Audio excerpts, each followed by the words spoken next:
Yeah, buddy. Back in the building. The Self Love Show is back in the building. Appreciate y'all patience. And Miss Karen, if you could bring that beat Number back. one, repair our Not that nation beat. via reparation. That beat. The Self Love Show, giving you more than vitamins and minerals. Food for your soul, information and plans integral to making your mind grow. With more growth and development, BS is irrelevant to the intelligent. Knowledge, wisdom, and understanding is what we represent. It's the Self Love Show, the Self Love Show, the Self Love Show. We do it for our people. The Self Love Show, it's the Self Love Show, it's the Self Love Show. To expose ain't no equal. It's the Self Love Show, the Self Love Show, the Self Love Show. We wordsmith 9 years. The Self Love Show, the Self Love Show. You know how the story goes. It's the Self Love Show. The views expressed in today's pod are those of the hosts, guests, and are not necessarily reflective of TATN or any affiliates. Welcome, y'all. Welcome to the Self Love Show on This Ain't That Network, as we affectionately call it, TATN. This ain't that. This is a pod where we dive extremely deep into the intersection of mind, body, spirit, and culture. This is one of the co-hosts, 9 Millie. All praise to the ancestors, the Most High, and my late and extremely beloved Mama Sky.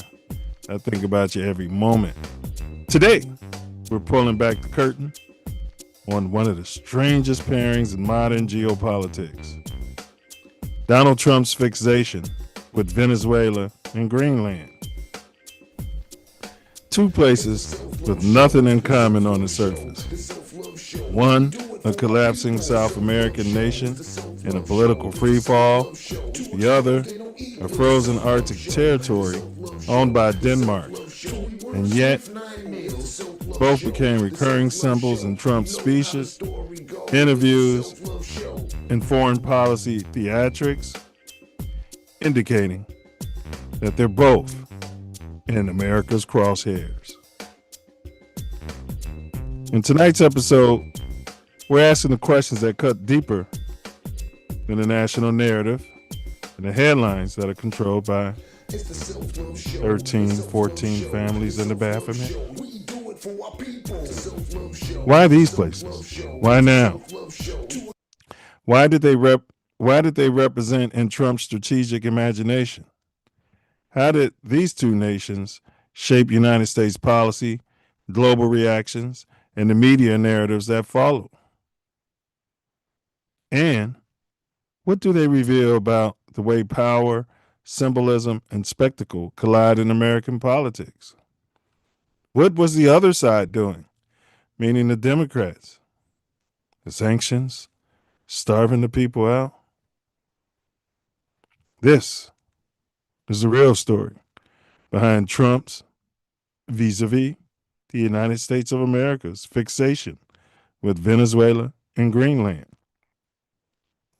Not the memes, not the punchlines, but the underlying forces that made these two unlikely locations part of the international conversation.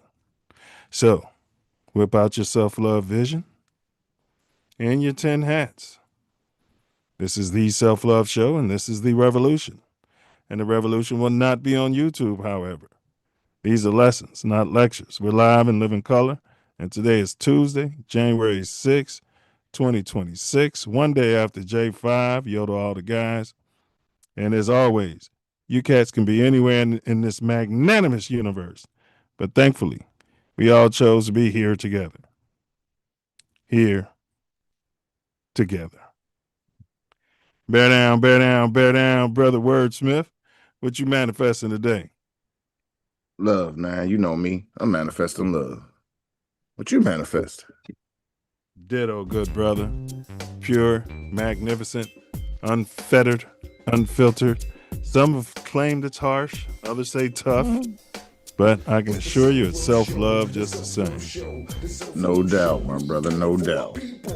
Hey, what's been happening in your neck of America since we last popped out? Man, J5 was yesterday. Yo, to the notes. Did you go to Diamond Cutters? I didn't go anywhere. I worked yesterday from 5:30 a.m. to 7 p.m. and that was too much for me. I feel that. Getting it in, achieving, huh? Yes, sir. I always say somebody's got to pay the bills, and it might as well be me. Especially if it's my bills.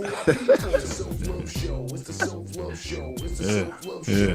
And you know, after the holidays, everybody's digging out from under, huh? Mm.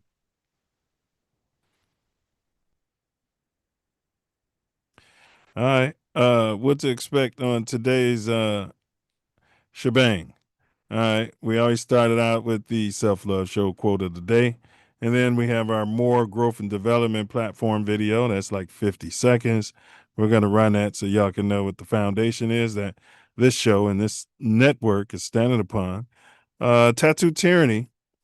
Essentially, we're going to run two short videos, and Brother Wordsmith and I are going to react to them. And all feedback is good feedback. So get yourself in the feedback loop. Because the internet is dead. We did a show, Internet is Dead. This Ain't That Network, the Self Love Show. If you look that up, you'll see what we're talking about. But all feedback is good feedback. Put it in the chat. And then we have our dome teaser. Your mind's a terrible thing to waste. So there is a riddle already pinned in the chat. Click on that, and you'll see what the riddle is. Type in your responses. We'll let you know if you're smart or stupid. And then we've got today's topic, the real story behind Donald Trump's fixation with Venezuela and Greenland. Do us a favor, smash that like button, y'all. We appreciate it. And then we close out today's show, like we do all shows, with Brother Wordsmith's final words. And that's where he's going to summarize the entire content of today's show in a bit of prose. Right off the rip, right off the top of the dome, he's pulling it from the ether, putting it through his personal filtration system, and then putting it back out into the ether. I imagine that's what's going on there. It's a treat. Do stick around. And as Brother Smith said, Smith said, J5. J5 alive, bro. And we still in the mix in 2026, huh? For sure. That's, man. It's going up, it's going up, it's going up. Way up. Stop the violence. Stop that violence. Do us a favor. Do yourself a favor. Do our community a favor. Stop the violence. Evil begets violence. Violence begets more violence. And more violence begets incarceration. Yes, right. Yeah. It's a feedback loop. All right. You had any other announcements there, fella? Midwest Festivals presents Ancestor Echoes. That's right. It's going down Juneteenth weekend, Father Day weekend. It's going to be outstanding. It's going up. Start fourth annual, fifth annual, fourth under this label, but fifth, man. They're flying, and they get better and better and more amazing. Yeah. Big ups. And and he's right. Anybody in the chat, maybe you're Venezuelan, maybe your family's from Venezuela or Greenland. Let us know where you're checking in from. We definitely love for this to be interactive. That's why we do it live. So Chicago, bear with us, and Chicago, bear down, and don't be bashful out there. Big ups to Midwest Festivals. Okay. Presents Ancestral Echoes. That's their annual glamping event. You're going to have some of the best DJs, house music DJs specifically, past, present, and future, different styles, different forms. And they pull up and they do their show. They do their bit on top of a world-class stage, great lighting. Everything's top of the line. It's a glamping event. So the idea is to stay overnight or two.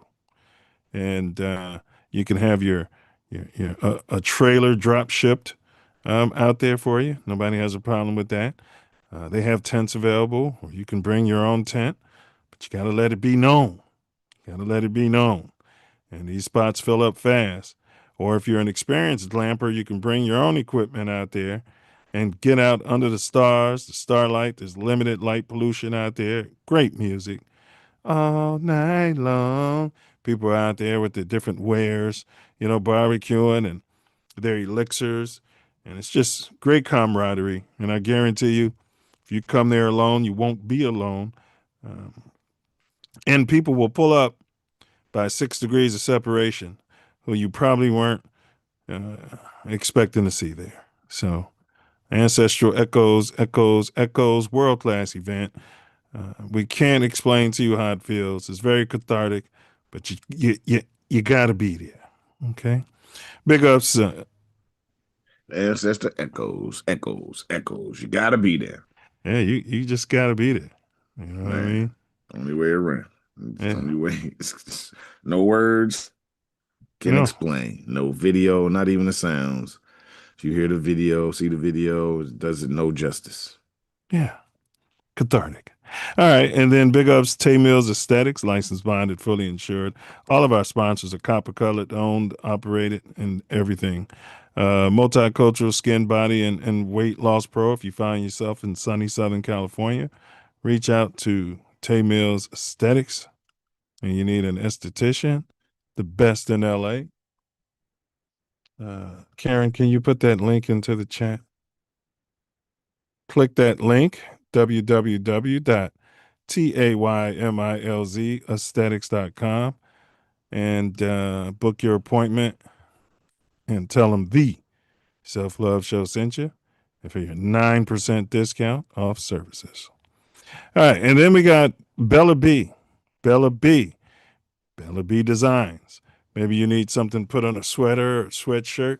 You got a great idea. You want to make money off of it, or maybe you just want it for yourself and your family. Maybe there's a family reunion or something. Maybe someone in the family's gone off to the university and they're having a trunk party. Reach out to Bella B. She can get the swag onto personalized swag onto the shirts, sweatshirts, shorts, whatever you got, sweatpants. That link has been dropped into the chat. It's not really a link. I don't know why it's not a link. Copy email address. Copy link. All right. But at any rate, that's designs365, designs365 at gmail.com. Tell her the Self Love Show sent you. Last but certainly not least, big ups to Gym Recovery.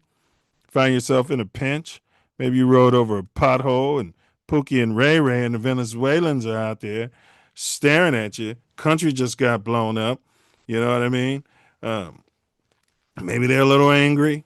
Pookie and Ray Ray might be extra thirsty after the holidays. They're waiting for you to leave that whip out there so they can rummage through your personal effects and steal your shit. Usually they're looking for guns, from what I understand, guns and pills. But that's my understanding. At any rate, you reach out to Jim Recovery. He'll pull up in a brand new top of the line flatbed truck. He's got over 3 decades of experience. Family's been in the business even longer than that. So I can assure you that brother can get your whip up on the flatbed so he's not dragging it across the raggedy streets in certain parts of Chicago where the copper colored usually live because they don't have the funding allegedly to repair the roads. It's even worse in LA, and we don't get snow and salt. So snow and salt is an excuse to steal your money. That being said, you can get up in his warm truck, ride with him, and he can drop off your car at your mechanic, or he can put it in your driveway, wherever you want it. But more importantly, Pookie, Ray Ray, and the Venezuelans won't be able to rummage through your personal effects. All right, enough of my yapping. I'm going to turn it over to this brother, Wordsmith, so he can handle his business. Yes, y'all. It don't stop. The Self Love Show rocks on. Welcome, welcome, welcome. Thank you so much. Appreciate y'all watching. If y'all could share with like minds and expand the Self Love Nation, it would be wonderful. As always, I have a very important video, the Silverback More Growth and Development Platform, which you're building a Self Love Nation off of. But before that, we have the Self Love Show quote of the day. In war, whichever side may call itself the victor, there are no winner. There are no winners, but all are losers. Once again, in war, whichever side may call itself the victor, there are no winners, but all are losers. Neville Chamberlain. Didn't Donald Trump win the Nobel Peace Prize? What? You know, I don't pay attention. I'm be so much out of the loop, I'm especially pretty with sure this he guy. won it, or he was lead runner. I'll look that up while we're doing this. My bad. But With these guys, I mean, you know, I am out of the loop a lot, especially it with that essays guy. the integrity of the word peace. If this guy, somebody else won it too. I mean, you know, Obama. Yeah, I mean, you know, they should call it the Nobel Warmongers Prize. I can respect it. The commander, what they call him? The Commander in Chief. No, got the people out of here. He sent the most people out of here, back out of here. What they call it? Oh, deporter in chief. There we have it. There it is. Ding, ding, ding, ding, ding, ding. Yes, y'all. The Silverback More Growth and Development Platform. Silverback More Growth and Development Platform. Number 1, repair our nation via reparations. We demand our silver back. Number 2, to connect our breadwinners with our activists. And 3, show an accurate depiction of African American Chi-Town. 4, to shine a light on positive influence. 5, heal our community one person at a time. 6, to provide an unfiltered platform for our influencers. 7, recycle the black dollar. 8, to provide mentors for the mentorless. 9, to close the gap between us and our pink kinsmen.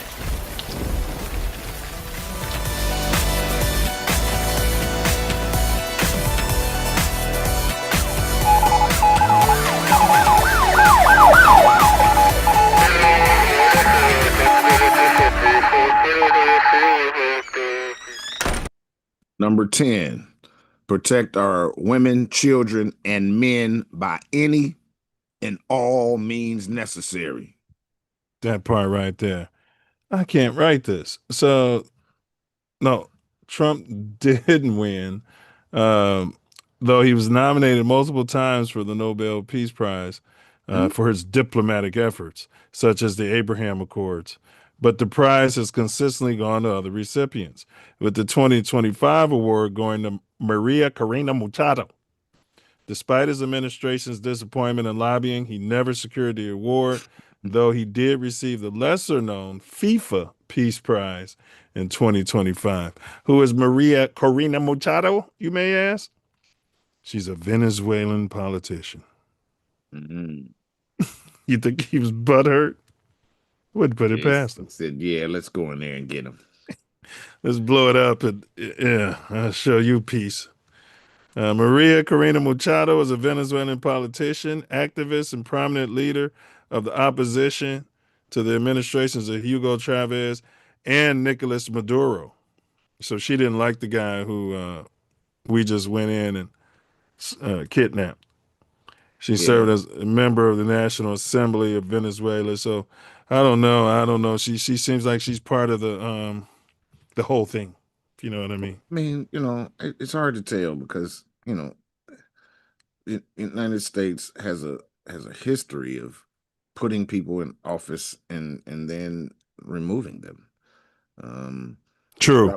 Prop people up and then prop some charges on them and then get them out of there. True. And then put somebody else in there. So. Like, what do you mean you're not a puppet? You know what I mean?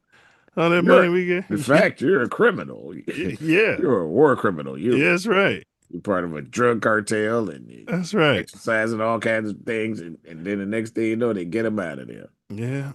Yep. Well, this is the first time that I know of that they went and just took the president out of a different country and kidnapped him. Yeah, you can call it what you want. They can call it what they want.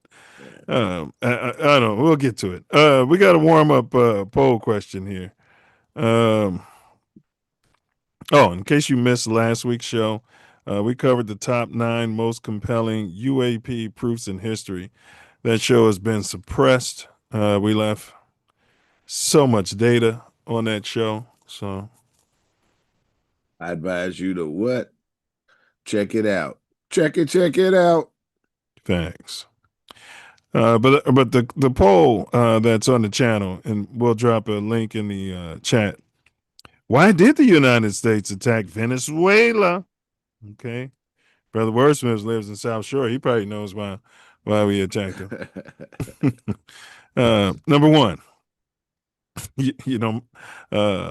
My god baby's mama Sharon, boy, she be going hard on the Venezuelans, man. I gotta send this link to her. To protect U.S. citizens from illegal, harmful drugs. That's your first option. Why did the United States attack Venezuela? So they want to protect us from the fentanyl and the MEP that's coming in allegedly from Venezuela. Okay. And all the pills and everything like that. The lean, Number 2, to free Venezuelan citizens from an evil tyrant, right? So we care, you know what I mean? And we don't want them being bullied by an evil tyrant.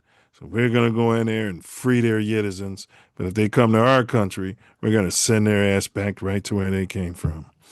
Number 3, because the United States oligarchy wasn't profiting from the drug trade, meaning they weren't backed by the CIA or whoever you want to, we don't say any names here. They weren't backed by the powers that be within the United States. They weren't breaking bread. Huh? Alphabet gang. There you go. And they weren't, that's right. The money wasn't funneling to the right place. And no, you're not doing that in our house. And then last but certainly not least, to gangster Venezuelan oil reserves and other natural resources. All right, so that is what's up on the channel, on the polls. So Karen's going to drop this link into the chat. And Brother Wordsmith and I will let you know at the end. Fascinating results, though. We'll let you know at the end of today's show which one we selected. All right. That just went into the poll, into the chat. Right now, 0% believe that any of this was being done to protect the United States citizens from drugs. That is amazing to me. Well, that's the whole point. We have some smart, very astute viewers. So I think you're right. Because the Europeans think we're all stupid politically. They haven't watched the Self Luv Show. Huh? Well, they watch all the media and they just think we're stupid, period. Mm-hmm. And not capable. Mm-hmm. Yeah. And the second lowest, and we'll give you the other results at the end, so far, is to free Venezuelan citizens from that tyrant Maduro, who we just went in there and kidnapped him and his wife. Yeah, we know that's a joke.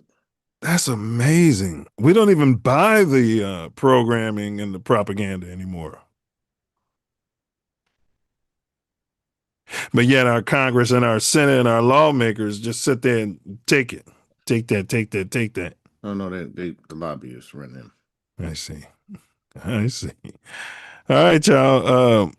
Yeah. So we'll get to the bottom of that towards the end of the show. Click on that link and let your voice be heard because we need this greater data. Today is all about, if you haven't determined that, we're going to break the real story behind Donald Trump's fixation. He's got proclivities with the Venezuela and Greenland. Okay, that's what we're getting into here today. But before we get there, Brother Wordsmith, did you see? I mean, do you like Italian food? You know, Chicago has some of the best Italian food, probably the best in America outside of maybe New York. Probably the best. Yeah, probably. Outside of Italy. Italy, Out of correct. New York. Yeah, Yes. Yeah, Yeah. that sounds better. But you like Italian food? You know, the pastas and the breads and stuff? Some of it, you know, they Fettuccine Alfredo, chicken. You don't like none of that? They get the pork and the stuff, so you know, no, I don't like all of that. No part. pork. There's different options. Yeah. I mean, salmon Alfredo. Yeah, you know. All right. Well, big ups to Reuters. All right. Italian food out there. Hold on, Self. Change the view first. All right. Italian food out there, y'all. The future is now. And you're going to take that. Fair use.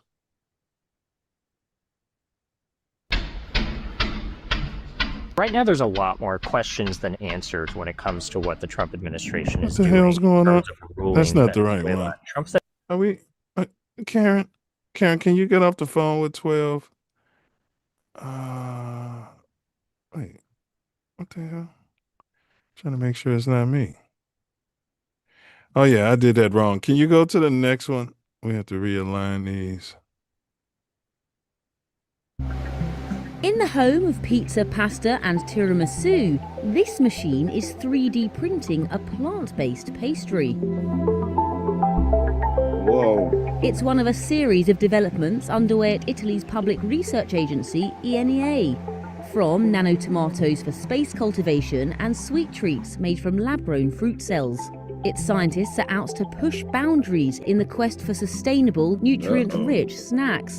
Sylvia Massa is head of they're the pushing boundaries. 4.0 laboratory.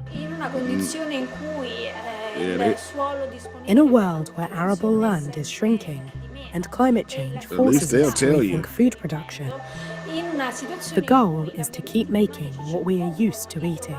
By growing the plant cells in a soil-free environment, the aim is to make food production more resilient, cultivating outside traditional farmland.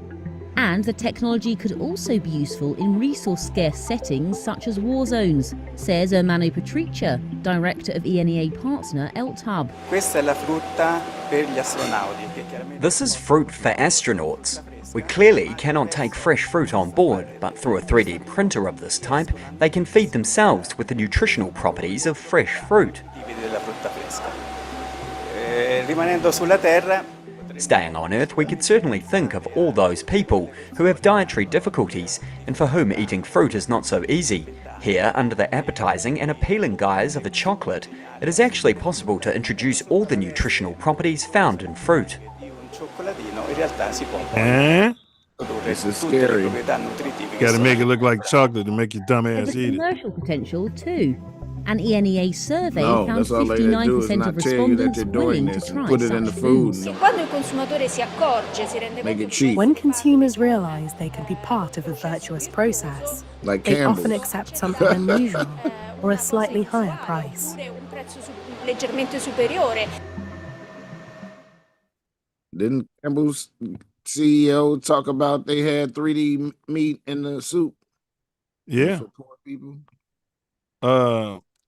Karen, refresh your thing and everything should be back in order. Yeah, and one thing about it, you know, I'll be talking to the Europeans and they're all proud about, you know, how we got GMOs and they don't. And I'm telling them it's coming. Yeah.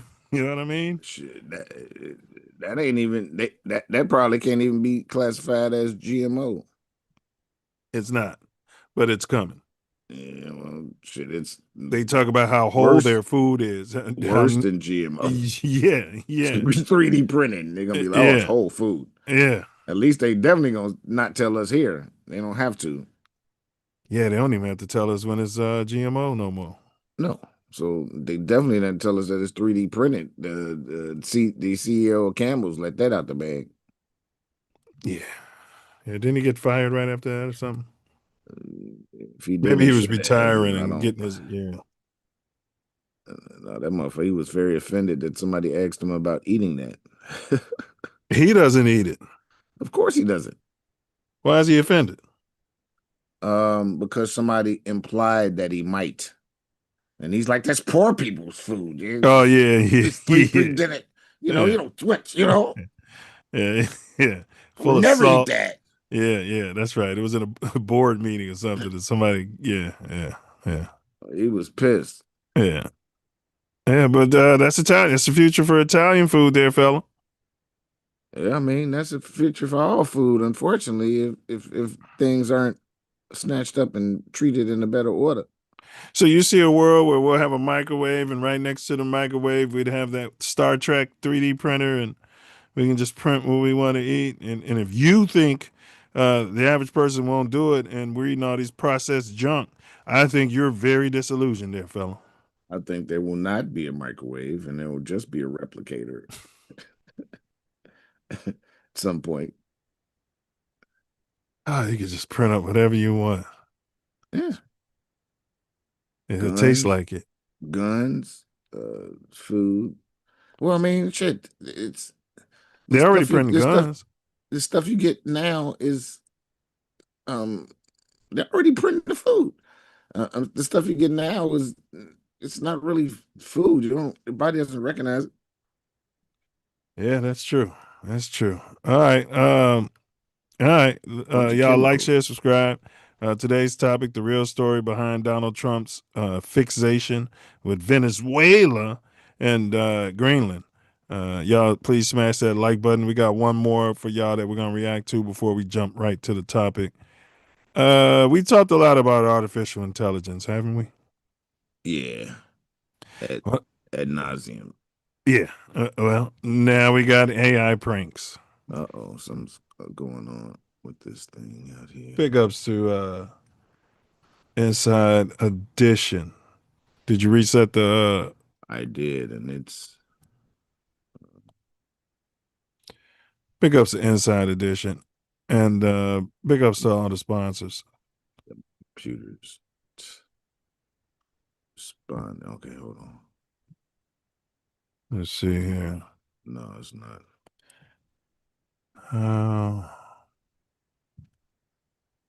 Yeah. Said wait. You have some issues over there? Yeah.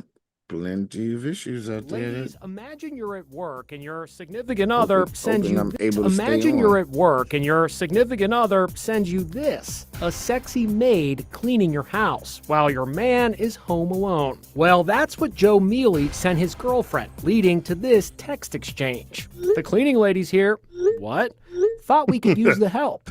No, we don't need the help. Tell her to get off the couch and get out. She sure looks like the real deal. But she's actually fake, created with AI. Yep, it's all just a prank. I was just playing around with the software that I had. I would just take a picture at a random point at my house, and then I was like describing what I want. So like attractive cleaning lady sweeping the walls, or attractive cleaning lady standing on the couch. I had her do like pretty ridiculous things. Women are getting in on the fun too. Phoebe Adams pranked her boyfriend Dan, texting him that a hunky plumber showed up to fix their leaky toilet. He's looking at it now, she texted him. Why is he shirtless? Dan replies.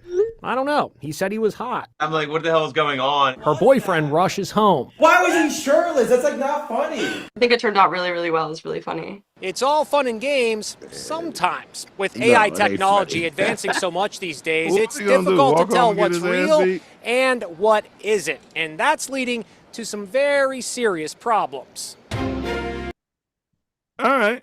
What's your take on the AI fun there, fella?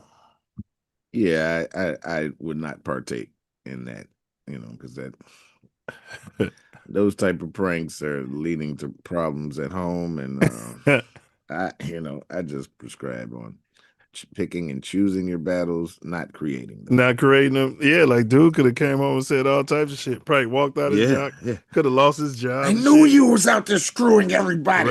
Right. My friends told me. Right. Right. Right. Start saying shit you can't get back.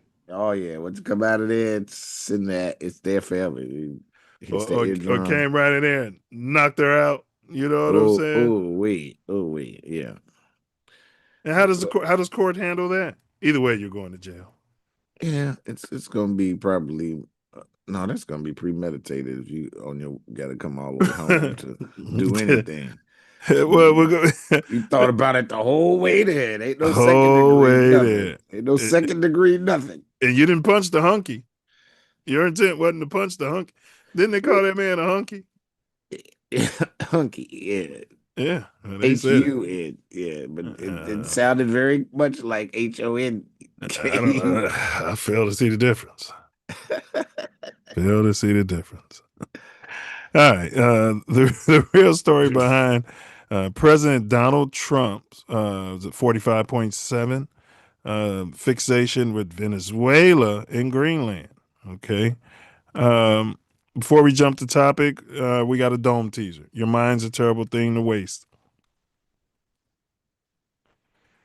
The riddle is this: whispers cross oceans without leaving a mark. Maps stay the same while lives fall apart.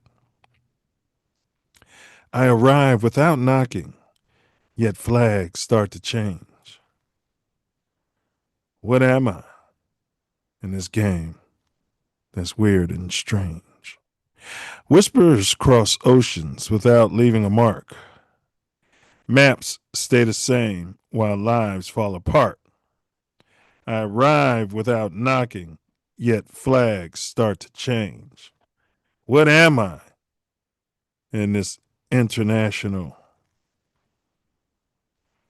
world game that's strange? Brother Wordsmith has guessed coup, C-O-U-P. It's a French word. He's close. He's warm. But that's not what we're looking for. Wouldn't get him in the short bus classes.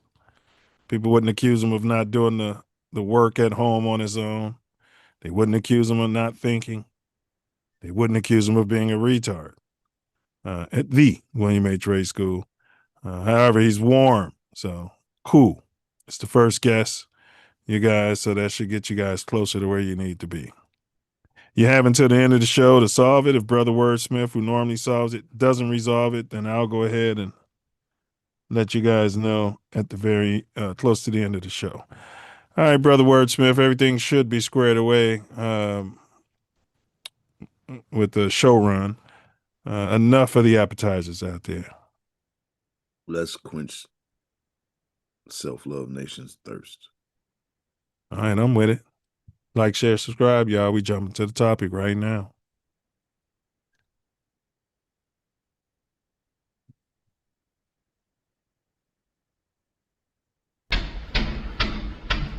Right now, there's a lot more questions than answers when it comes to what the Trump administration is doing in terms of ruling Venezuela. Trump said pretty clearly that his team was going to rule Venezuela.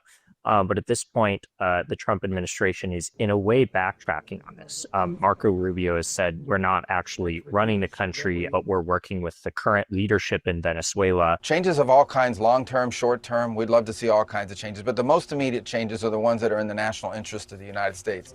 It's been just 24 hours since Maduro's capture. The dust is still settling in Caracas right now. The United States has sanctioned Venezuela to the hilt, and it's blocked a lot of its That's where they're going to start deporting all the people to. So at this moment, those export part of the agreement. Now there's an opportunity here for the United States Where if the new interim government in Venezuela begins working with them for the U.S. to look to ease those sanctions, lift those sanctions, bring in American companies. El Salvador, they got that big infrastructure. But of course, there's no real clarity about what comes next. The massive U.S. military buildup in the Caribbean at this point, it's historically largely unprecedented. There's no sense that the United States military is packing up and going home at this point. Trump himself have signaled and hinted that there might be further military action. We're not afraid of boots on the ground if we have to have. We had boots on the ground last night at a very high level, actually. We're not afraid of it. The administration is saying that, it has the military assets in the region. It could use them again. But this is all hypothetical at that point, and it could be signaling to Delcy Rodriguez and the rest of Maduro's former government that if they don't cooperate, that threat is there as a negotiating tactic.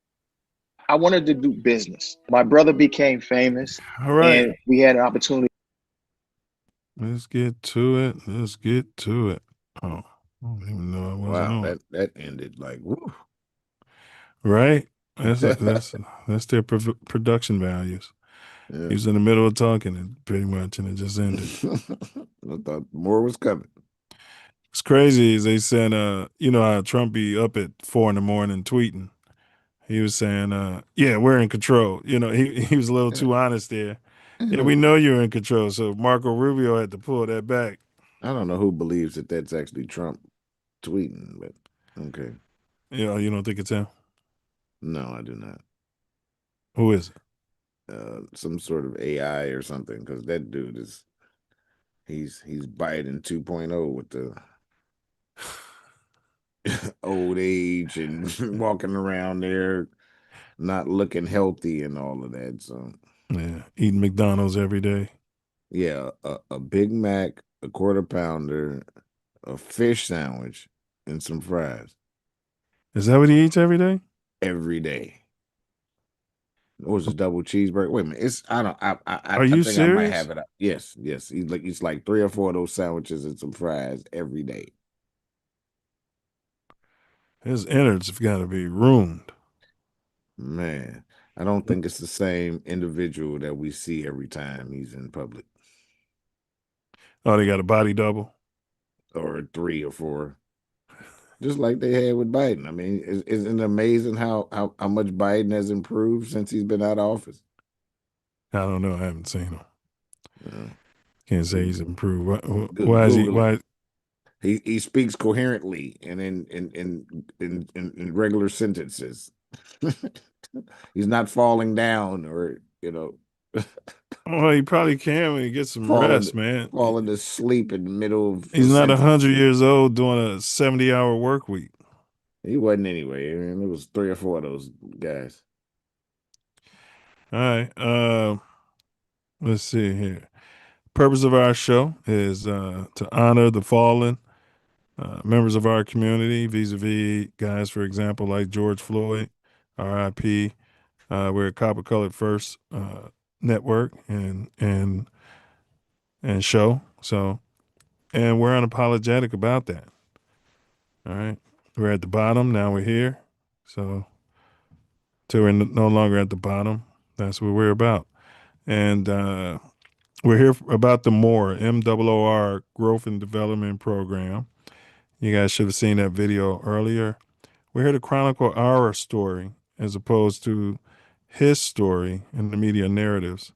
And we do it for the progeny, those that are going to come behind us, so that they can have this data and play chestnut checkers moving forward. That's the purpose of the Self Luv Show. And the topic, the real story behind Trump's fixation with Venezuela and Greenland, that's what we own right now. And let's hop to it. In your mind's eye, in your imagination, Brother Wordsmith, what connects Venezuela and Greenland and Trump's worldview? Trump's worldview. Both of them align with, even though they're separate areas and completely different things, they align with his control and domination fantasy.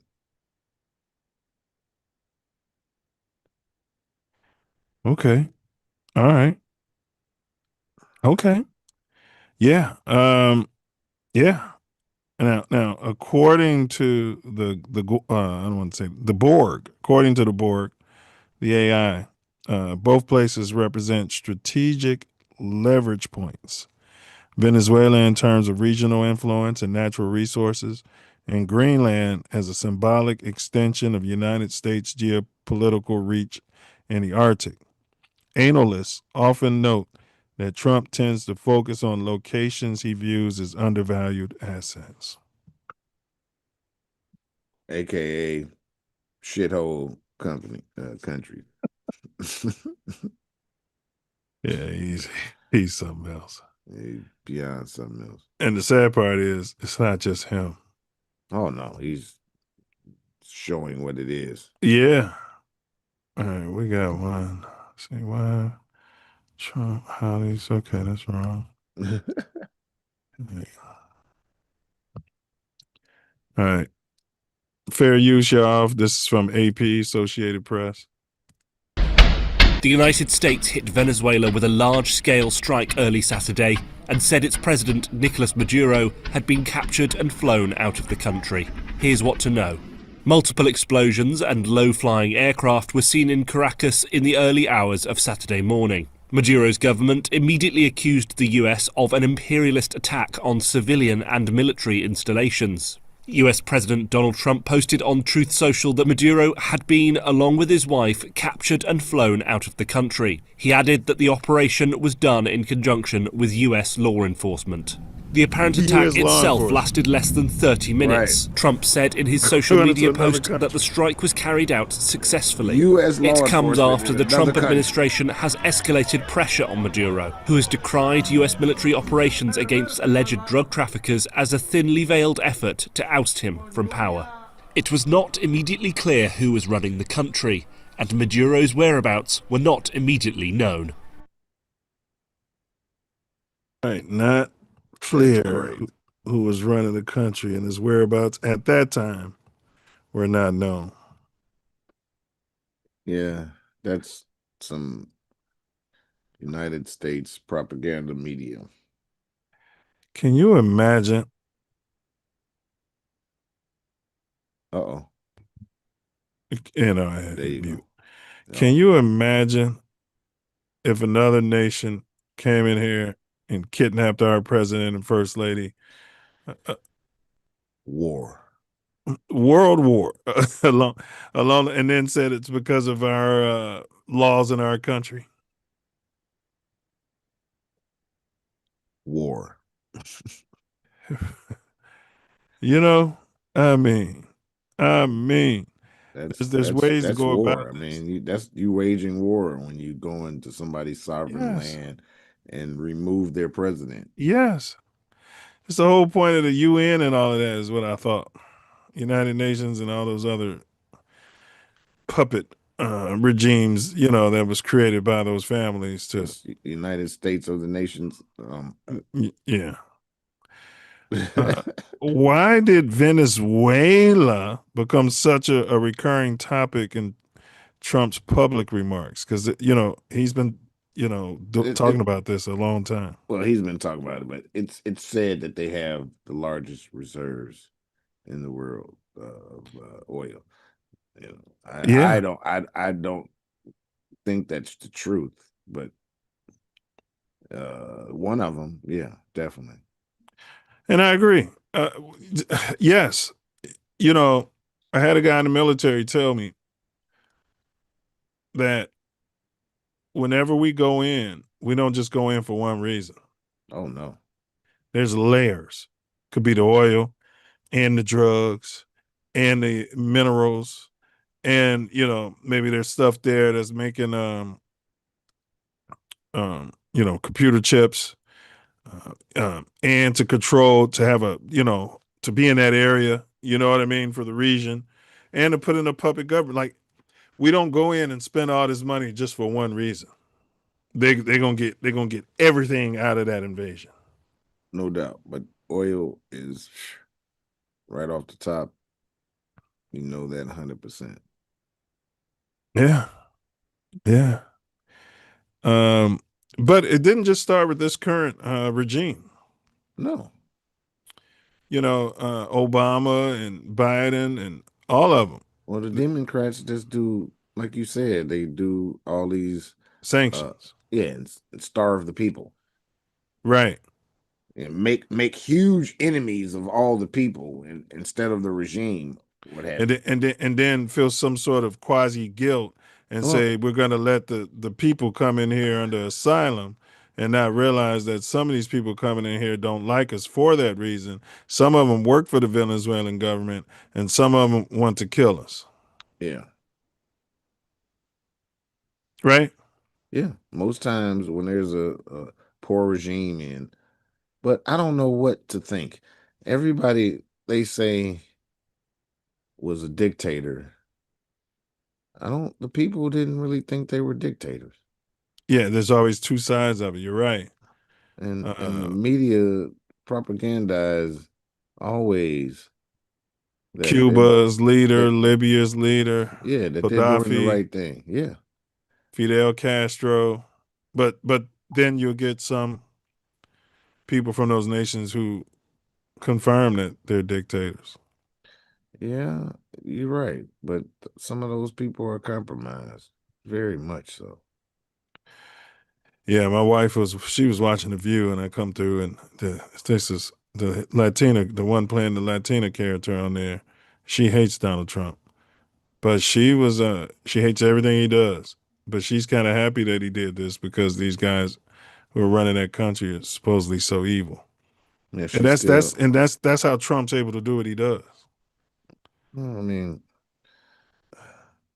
he's able to do what he does because since I've said this numerous times that we're living under the Patriots Act and the Constitution has been usurped since that's been put in place. So he's able to do whatever the hell he wants to do. Yeah, but you still have to have the will of the people. Oh, no. That's all What? you gotta have is I mean, this is coming to an end. So before that's all you needed. But because you could propagandize, but so many people are waking up now that it's That's what I'm not saying. the case. You got to have the will of the people for it to work, regardless of what they've written down on paper. To a certain point, you know that we're you saying can. the same thing because. Well, I didn't even get my take out. If you're saying that we're saying the same thing. Right. Well, that's what I'm saying. This is how Donald Trump, in my opinion, is able to do what he does because he's smart enough to know that there's always going to be a subset of people who agree with it. And you know, I hear you, but saying where the ends justify the means. Donald Trump is smart is, I don't know. I'm having a problem with that because he's being controlled. He's his people, his handlers. Yeah. Well, okay, his handlers, whatever you want to say. You gotta, in my mind, you gotta have people who, because how he moves is the ends justify the means, which is not the way that you govern. But his base, and whenever he does something, like for instance, the whole immigration, the deporting everybody, where morally it might not be right, but people support that because of.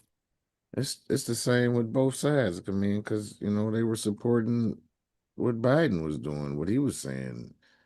It's all it's wishy washy people. They can be they well, it's coming to an end on that, but they can be beguiled by the speech of the party or the speech of the person. Yeah, it's just amazing though. I gotta get her name, but she hates him. But she was literally sitting there on the View, and they were like, but he broke the law and blah blah blah and blah blah blah. And she's like, yeah, but that man, she said, Maduro is a criminal, and people over there, and the people in Venezuela are celebrating in the streets. I don't know that that's real. I'd have to, even though, because the media here will show some shit from 20 years ago that has nothing to do with it and show all the people celebrating everything. And that may be true, but I have to believe that some people are happy that those guys are out of power in Venezuela. Yeah, I don't know. Yeah, I don't know. So, yeah, okay, so when you talk about a dictator, I guess because some people will be very happy if this guy the guy that's in charge of our company. Correct. Right. So some people are eating in a bad situation. You have a dictator, but some people are eating, and the people who are not eating will be happy when that power structure is removed. The ones who have been getting starved out by it. Yeah. Because I look at I it know your from point. It could be just a propaganda. Gaddafi situation where he was doing all this stuff for the people and all of that. But that's different. I mean, I ain't gonna say that's different. It's because I don't know if it's different. That's my whole point, and you know that. So right. I hear what you're saying, and I agree. I agree what you're saying too. But I also see that we're looking at this person from the point of view of this country that just went and stole him from the country. Yeah, kidnapped him. Yeah. So that's yeah. Yeah. Venezuela's political crisis, economic collapse, and strained relationships with the United States. The economic collapse was due to the sanctions. Of course. And strained relationship with the U.S. made it a frequent subject in American foreign policy discussions. Trump often referenced Venezuela when talking about socialism, border security, and regional instability. What do you think is his interest behind Greenland? Because they're in our crosshairs. I'm not exactly sure, but I think they're like a neutral country. They're owned by Denmark. The proximity is what is really important about there, because if you have forces there, you can launch to anywhere, or any of our so-called enemies or what have you. Oh, you mean geopolitical location? Yeah. Yeah, I would agree with that. And it's its proximity to the Arctic. And there's so many natural resources there, man. They want to start drilling in that motherfucker, man. I don't think they have any respect for nature. He's proven that. Well, they've always proven that they're anti-nature. They in their being here. Yeah. Their whole being here is anti-nature. Yeah. Anti-earth. Yeah, they're not from here anyway, so. Yeah, I'm starting to believe more and more they're whether they're doing it willingly or they're ignorant, they're terraforming this planet. Oh, they know they're terrible. Well, I don't know if they know, but the people that's doing it, has them doing it, is right. Whew, all this corn and soybean being grown. Yeah. Yep. All right, fair use. This is from WCNC, Trump administration defending involvement in wherever this place is. You can't hear it in Venezuela. Guess he says you're going to invade our drug country and weapons charges. We're going to Maduro invade your saying in a country New York courtroom that he's missiles. still the constitutional. Venezuela's deposed authoritarian leader Nicolas Maduro and his wife Celia Flores pleading not guilty to federal drug and weapons charges.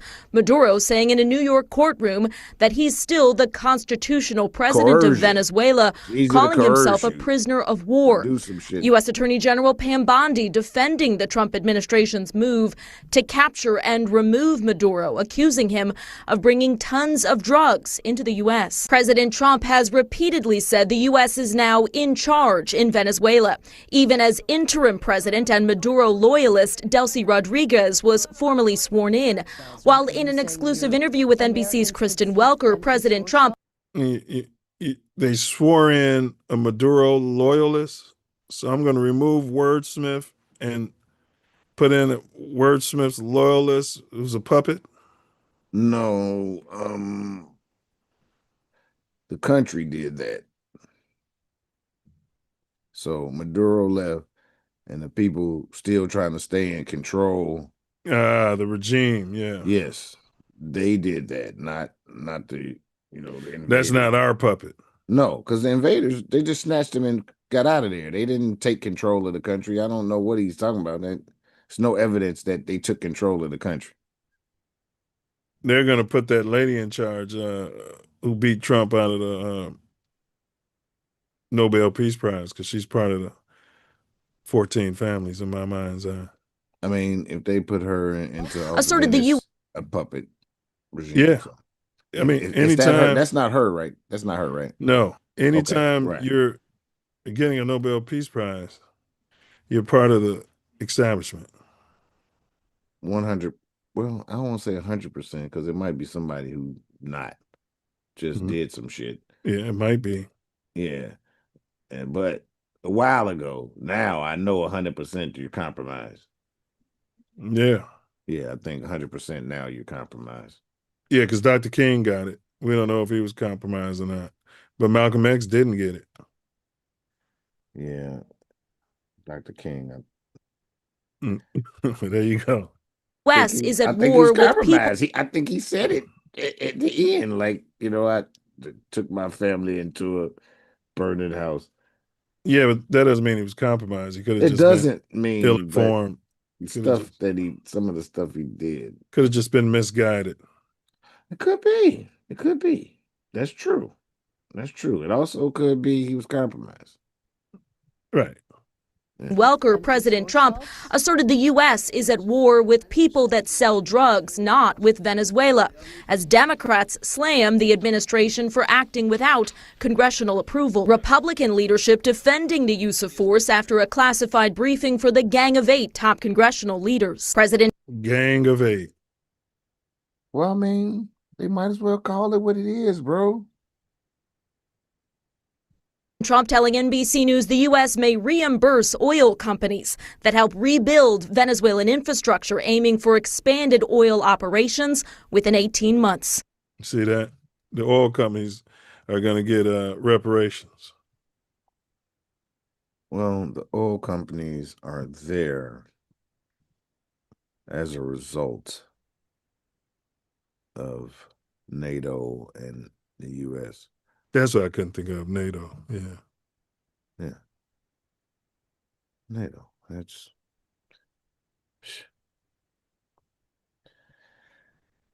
ridiculous. I mean, if you look at NATO and everything since its inception, the United States has been the main financier of the whole situation the whole time. It doesn't take a rocket scientist to know who's running it and who's in control of it. The United States ain't in charge of shit. Say. The Zionists are all, and this is a Zionist nation, Zionist-run nation. So that's what I mean by that. Yeah. Yeah, United States is a bully arm of the triad. Correct. The real story behind Trump's fixation with Venezuela and Greenland, y'all, please smash that like button. Do us a solid. We appreciate that. How did Trump's comments about Venezuela shape U.S. policy? You got any idea about that there, fella? All the setup the whole time. I mean, programming. Yeah, predictive programming. Yeah. And he talked about it in his first. Yeah. So he has been setting this up the whole time. And now that he's a lame duck, he's just really going to show his behind.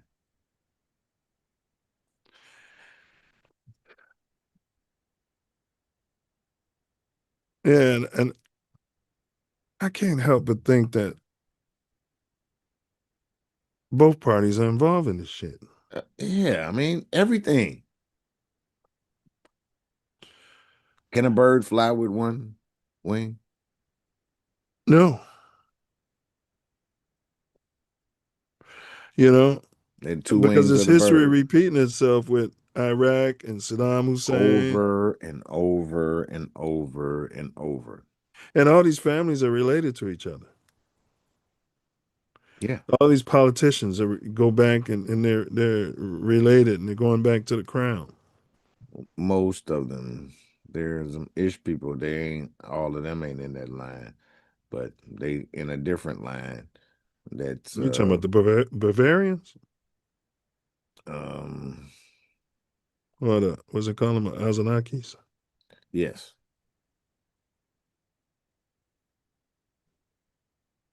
That's well said. Yeah, Trump's administration increased sanctions, recognized opposition leader Juan Guaido, and publicly criticized Nicolas Maduro. These actions align with long-standing U.S. positions towards the Venezuelan government though Trump's rhetoric often drew heightened attention. And then he's going to say he just did what the Democrats didn't have balls to do. We are watching President Trump speaking to House Republicans at the Kennedy Center in Washington. Hold on.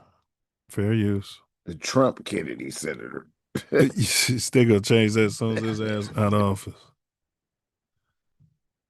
This dude weird as fuck. Let's bring ABC's Jay O'Brien on Capitol Hill and senior Pentagon I mean, reporter literally what he's doing, so so Republicans at the you Kennedy become Center Paul in Mark Washington. at Beta, and you change the Earl P. Dickerson Memorial House to the Tory Wordsmith Dickerson Memorial House. Man, this dude is following blueprint of Adolf Hitler. Yes. Yeah. And it's not gonna fly, but I said that in his first when he first ran. He tried to pull it though. I had a old-ish lady tell me that. Man. She was like, this is before the media was even saying it. Because she was like 90. She was like, it's the same thing that happened in Nazi Germany and shit. Yeah, fucking celebrity type. Yeah. Gets pushed to the forefront. Yeah, marginalizing people. We are watching President Trump speaking to House Republicans at the Kennedy Center in Washington. The president touted the U.S. operation that led to the capture of Venezuela's Nicolas Maduro, calling it an amazing military feat. He also criticized congressional Democrats who condemned it as an illegal and dangerous action. Let's bring ABC's Jay O'Brien on Capitol Hill and senior Pentagon reporter Louis Martinez for more. We sent some great Jay, what are you people hearing in from lawmakers and about know exactly the what they're operation doing, where in they were Venezuela, and what do you expect in terms of a reaction to the speech? Great people. Well, look, there are still some lingering questions, Diane, despite the fact that the president just briefly mentioned Venezuela. There, he touted the operation to capture Maduro, which militarily was a success, but leads to a host of other questions that some lawmakers feel they don't yet have full answers to, which is what is next for Venezuela? Some top congressional leaders started to get answers to those questions last night. There was a Gang of Eight briefing and other top leaders as well. Make it a U.S. territory like Puerto Rico. The Senate and the House of both parties, as well as the top Republicans and Democrats on the intelligence committees. You also have the top Republican and Democrat on the Foreign Affairs Committee in the House, the Foreign Relations Committee in the Senate. The list goes on and on and on. They got a behind closed doors briefing from senior administration officials last night. And one of the things I want to hear Trump. I want to hear this fucking guy. Contain in some transition where was illegal congressional authorization to lawmakers. They're just going to show Trump in the back. Rodriguez, who is the new acting president. Background and on the screen. Let us hear what the fuck he's saying. Quarantine, this, just having them on the screen brings ratings. But again, it's accusations from the president about how the United States can work. He's trying to do all those little hand movements. It's the levers and how they can control and work with the new administration that is being headed by Rodriguez. Here with this. You kidding me?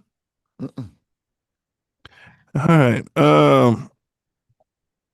He's just showing this guy, and his supporters sitting like, "Oh, Trump, ain't they so?" They like, you can hear what he's saying. There's some great people here. They're involved. We did some great things. It's great people on both sides, but let's get them back on the screen for you. We took what we needed. Great people. They do a great job. Look at that. We punched that. We got them. We yanked them out of there. We brought them home. We got them. Here's of the Olympics. Shit. Yeah. We're smart. The Democrats are stupid. They didn't. They're weak. We did it, and some great people. And Biden should have done this, and Obama should have done this. That's why I say some great people on both sides, because he had to have some help on the other side. That part. Why did the Greenland idea generate so much media coverage? You remember this? We talked about it before. I don't know if we covered it though, but we went because a while back he was talking about invading Greenland. Yeah, because it's the position. And it's probably the minerals you're talking about too. So yeah. But definitely that position, man, because if you can control that position, you can fire on anybody in the world that, I mean, our so-called enemies or what have you. Well, he came out and said he wanted to purchase Greenland, and Denmark said it's not for sale. And he was like, well, we'll come in there and take it. I mean, that's a straight game. We're going to give you an offer you can't refuse. Right? Yeah, that's what that is. I know you've been over here running your business, your lucrative business, Brother Wordsmith. You built it from the ground and you want to leave it for your family. We're going to give you a fair price. We need our cut. We want the whole damn thing. We need our cut. We need it. They want the whole thing. That's their cut. That's their cut. Oh, okay. Yeah. Yeah. All right. Yeah. And we're going to pay you a market amount for the little extra. We're not. We're gonna short you. They're gonna shortchange you? Yeah. They're gonna short you.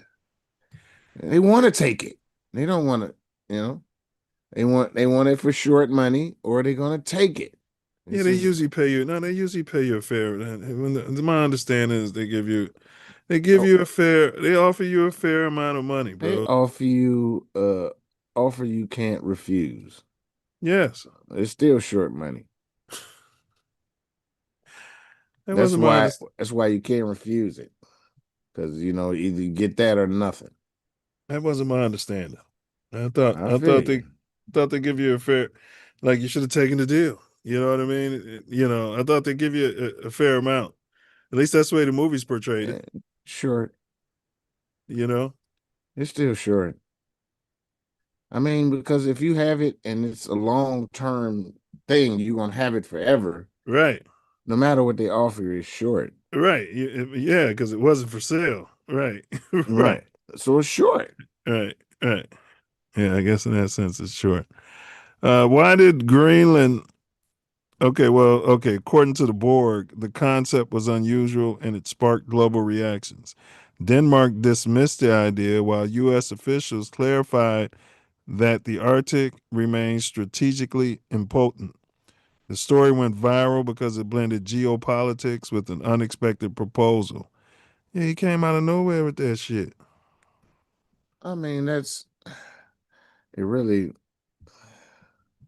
not out of nowhere. I mean, we were told about it when Behold the Pale Horse. Yes. It said that this would be a play. Yes. And he's what am I looking for? William Cooper. Yeah. Yeah. And we've known this about this since the 90s. I'm surprised it's taken this long to happen. Because you know why it's taking this long? Because all this stuff that they've planned fails. They're trying to stop the singularity and they can't. Well, his people he's got a lot of so-called conspiracy theorists on his team too. And so I say that to say, we've covered Antarctica on here. And, and that's the thing that I think they're downplaying, because there's an agreement by the world to leave that area alone right now. I don't know if that's an agreement with the aliens or if it's it's not the world. There's a bunch of nations, but it's not the world. Right. Okay. Well, a lot of nations and a lot of people's left out of that whole thing. Okay. The nations with the biggest armies and shit. Yes. The controlling nations with the most power. They've all agreed, whether they're enemies or not, to let that area lay fallow. And the conspiracy theory is that there could be some other entities there, and that's why we don't really go around there. And he's fucking all that up. There's a lot more of that about that as well, because there is a theory that Antarctica is not even a continent. It is a wall around Yeah, we covered it. Known lands. Yeah, I'm just saying. We got to state that for, Yes, y'all look up the Antarctic Treaty. Whenever we talk about it. So, Yeah. And there's lands outside of that is why they've agreed to. Oh, you saying flat Earth theory? Yeah, and there's a whole lot of resources there that they are sharing or whatever have you. I'm just, going to expand on the whole so-called theory about this. Yeah. Facts. Yeah. So it's a lot. Greenland is, you can launch from there to get to the gap, to get to the outer lands. Right. Allegedly. Yeah, allegedly. Did I lose this screen? We'll go back in, and we may if we. That's terrible. Why is this screen blank? You can see it. It's sharing, but I can't see it on the. What? It had it up there. I know, but it's not on my the physical screen I use. I can't see it. Yeah, I mean, what? We need total access. We need access to the oil and to other things in their country that allow us to rebuild their country. I could pause it.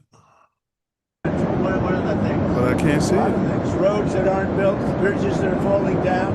Yeah, bridges that are falling down, nobody can go anywhere. On Greenland, what, Greenland now? Yeah, on Greenland. How did we come up to Greenland? I see it on our screen. Main screen. I see it too. I'm not seeing it on the physical. The United States hit Venezuela. I'm seeing it on the screen with me and you. But it's I all am in too. there. I'm saying the physical TV screen in my house. Yeah. It's not playing on it. Yeah, that's got to be a monitor. It's got to be something different. Right. Yeah, that's what I'm saying. Yeah, you're right. It's got to be like in monitor a mode. loose cord or something. No, a monitor. Or is nothing coming on this screen? The captain walked across there a couple times. So.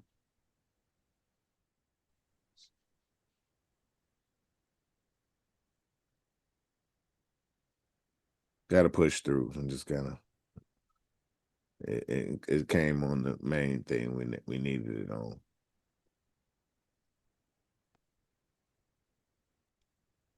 But y'all, this year, Ancestor echoes. It's going to be amazing. I think 9 meals and change is going to be in the house. And it's going to be amazing. It's not really a real positive signal there, but we're gonna see if we can get something and broadcast live from there. Stand. Maybe the screen died, but it's not. Standby mode.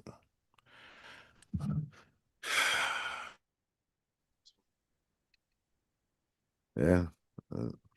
We're gonna take a break and fuck. I'll be able to figure it out during the break, I guess. I'll try my best. But I was going, how do you think Trump's business background, this is the last one before the break, influence his approach to these regions, Greenland and Venezuela? Well, I'll say his business background has led to him calling places shithole countries and things of that nature.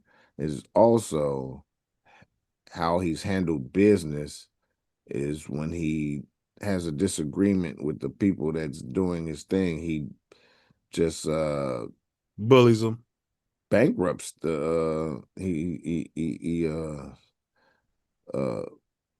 says he doesn't have the money. what's the not bankruptcy? Yeah, bankrupts the business. There's no money to pay the people. He's done that for so many of his, and I think his business model is to make small corporations or LLCs in each venture.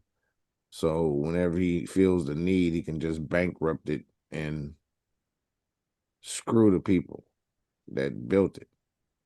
His business practices of non-scruples shows widely in what he's doing now.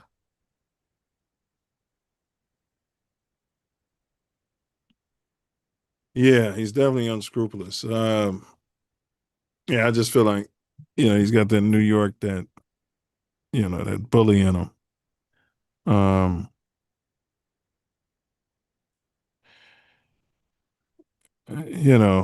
Same thing he did when he was fighting the government to build those Trump casinos in New Jersey.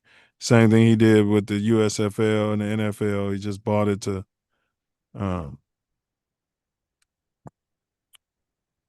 He's failed a whole lot. Yeah. Yeah, because when he bought the USFL, remember he had some of the best players. I think Herschel Walker. He was getting them to go because he knew that the NFL wanted them. So he got leverage by having, overpaying you to play in that league. And eventually the NFL bought them out. That's not a bad business model. I mean, in that case, you know what I'm saying? If you made a huge profit, I mean, that's not. What he's doing with this is, man, it just confirms more and more that we're living under the Patriots Act for me in this simulation, because this shit has to be a simulation, because the Constitution, this Constitution, that, and then it's like, fuck the Constitution. Then the Supreme Court says, hey, this and this, and then he says, fuck the Supreme Court. Well, they have the court. He's got a majority of the court. But even when they disagree, he's like, fuck them. They can't enforce shit. Who's supposed to enforce the Supreme Court's rulings? The military. Who's the commander-in-chief of the military? You're only commander-in-chief during a war. And just because you're commander-in-chief doesn't mean you can't get arrested. That the military can't take you into jail and put you in I know, but what has he exactly done that's going to affirm that if he's guilty of 30-some felonies and nobody? Well, if the Supreme Court said A, B, C, and he doesn't do it, then the military could see. That's the whole thing about the balance in this country, and that's why he's got friends who are generals. The military is supposed to lock him up. They are not supposed to do orders that go against the Constitution, unless what? It's martial law.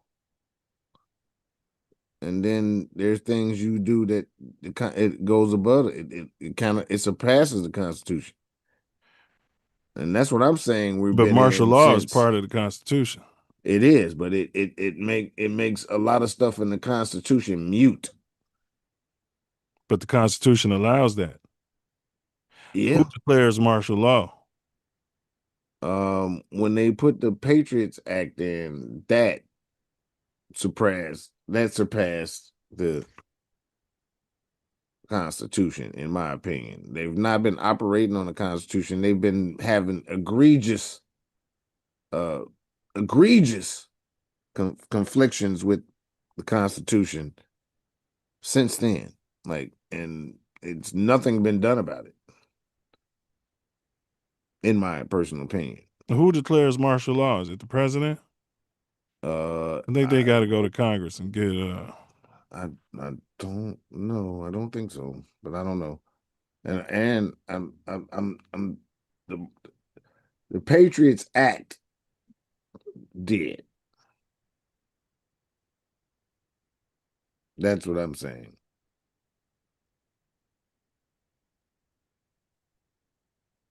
Oh, wait. Yeah, but that's when we're at war. We're not at war anymore. That's subjective. Commentators often point out that Trump tends to frame geopolitical issues in transactional terms: value, leverage, negotiation, and opportunity. Both Venezuela and Greenland fit into that pattern as places he publicly described in terms of potential. And he's a real estate mogul, allegedly, so that's all land. So, all right. Yeah, I would play us off here, but I don't have my other screen. So, Karen, if you could take us to break.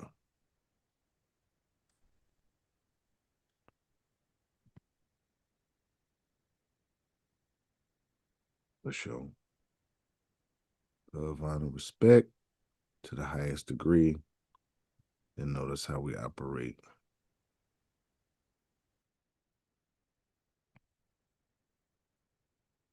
I wanted to do business. My brother became famous, and we had an opportunity to leave that world and go into another world.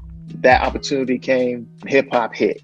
Charlie told my brother Eddie, yo, this is the wave of the future. This is going to be huge. Eddie did not believe that it's a fad and moved forward. And then there was an opportunity. I wasn't a rapper. It was an opportunity because of my brother's fame for me to get a recording contract with Clive Davis's company, with Arista Records. I could have been afraid and said, nah, but I've never been raised to be afraid. So I took advantage of the opportunity. And I did it. And I started learning how to write, learn how to rap. It was a perfect time. It was all, pretty much it was new. And I went from being an artist to, we did some things with touring and merchandising. I touched a lot of aspects of Eddie's career, and then kind of just graduated to my own thing. Moses fleeing the people from Pharaoh. Right, let my people go. 40 years in a desert. Manna. Let's talk about what manna truly is. And the Aganowski's in the Middle East right now saying manna is Peter. Can we put some sensibility to that? Being in the desert, and our Father, the Creator, loves us beyond. He's gonna rain down bread in a desert. Moses summoned the strongest men for them to dig. And that's where the whole term of so it is above, so it is what? Below. That means that Moses had the science for them to dig and find water. Yeah, like the elephants would do. So what do you find, even in a desert, when you dig down and find water? Do you find bread or do you find plants? Was some of my research, at USC. I did a survey. The question was, do you think that Jesus Christ was of African descent or European descent? Overwhelmingly, over 90-something% of the folks said African descent. I said, then do you think his ethnicity matters? They said, no, it doesn't matter. And I'm saying, it matters obviously to somebody.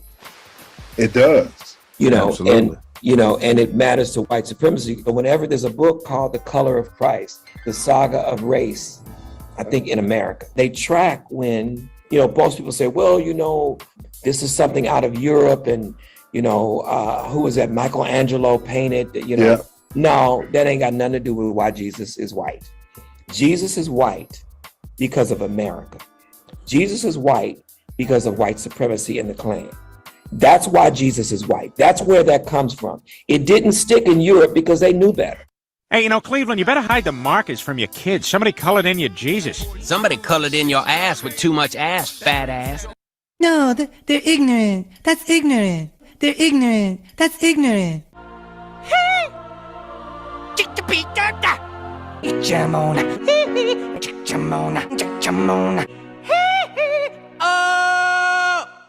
They're ignorant. That's ignorant.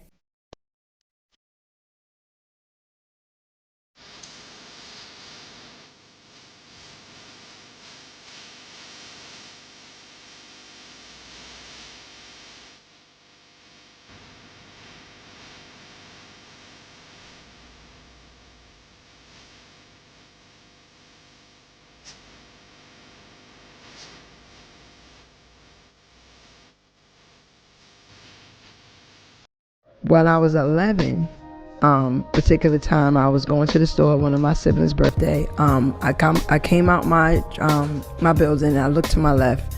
I saw this little boy giving a command to a black pit bull, and I seen an old lady, and they were like kind of creeping behind her. I'm looking like, what is that boy doing? Gives the command, get him. Grab the pocketbook from the old lady, the dog, and they take off jogging. And they passed by my building. I'm standing there watching the whole thing, and because of no entertainment, like real entertainment, I was like, what? Like, wow. It was the fact that he connected with the dog and was able to, the dog knew exactly what he was telling him to do, was so intriguing and like amazing to me. But so I'm looking like, wow, who are you? Like, and he looking at me with this smirk like, you better not say nothing. Man, I thank you guys for inviting me on. Thank you. Great format, very solid. You know, it don't have that low budget movie feel. You know what I'm saying? And we get that a lot in the Black community, for real. Like, people look at us to be fuck ups. They look at us to be low budget. They look at us to be ignorant, stuttering, and use a whole bunch of and all of that. But no, they got the real deal on here. That everybody know who Torian Mills is, baby. They know. Hey, well, bro, They're so ignorant. ignorant. So hey, but this platform's your platform. This platform's my platform. From Inglewood, California to the Chicago, South Shore. Crazy thing about it, this platform is made for you and me. It's made for you. The crazy and establish this Constitution for the United States of America. I was trying to get out the end of the preamble, but go ahead, bro.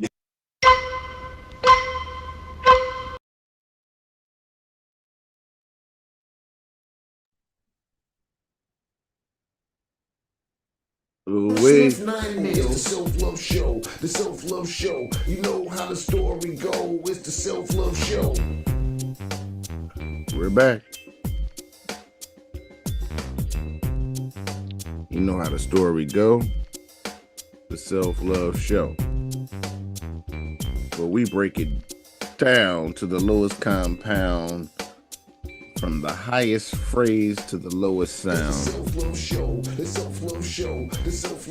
From the highest sight to the deepest smell. We show you how copper color can excel. Chata. Choctaw is Chata. As I learn more and more about my heritage and people.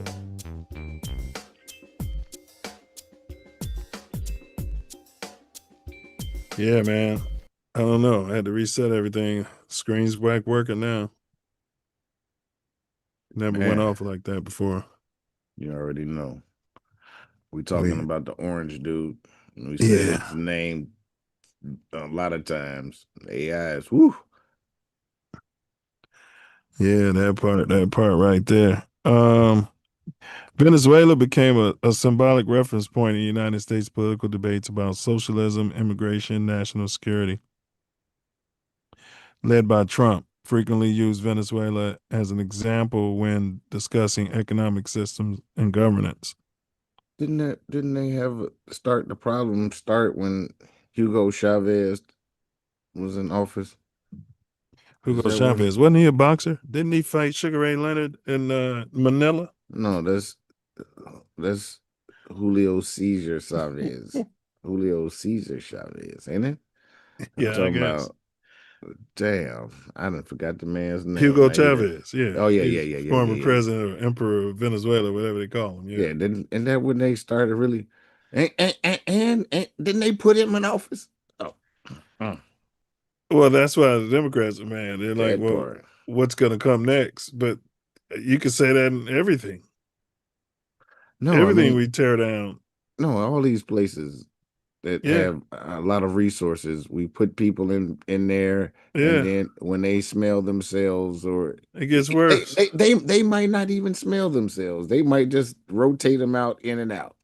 Yeah, it just gets worse all the time. But I think that's because we're stealing, and by we I mean the United States. Yeah, not we, but the United States. They rotate them people in and out because eventually the people's like, oh, this dude's another puppet, and then the people don't like him, so they rotate somebody else in that the people might like for a little while. Correct, and we control these little springs of revolution, like the Arab Spring. Like we're dropping propaganda all in there against international law. Yeah. All the time, and turning the people against their leaders as much as we can.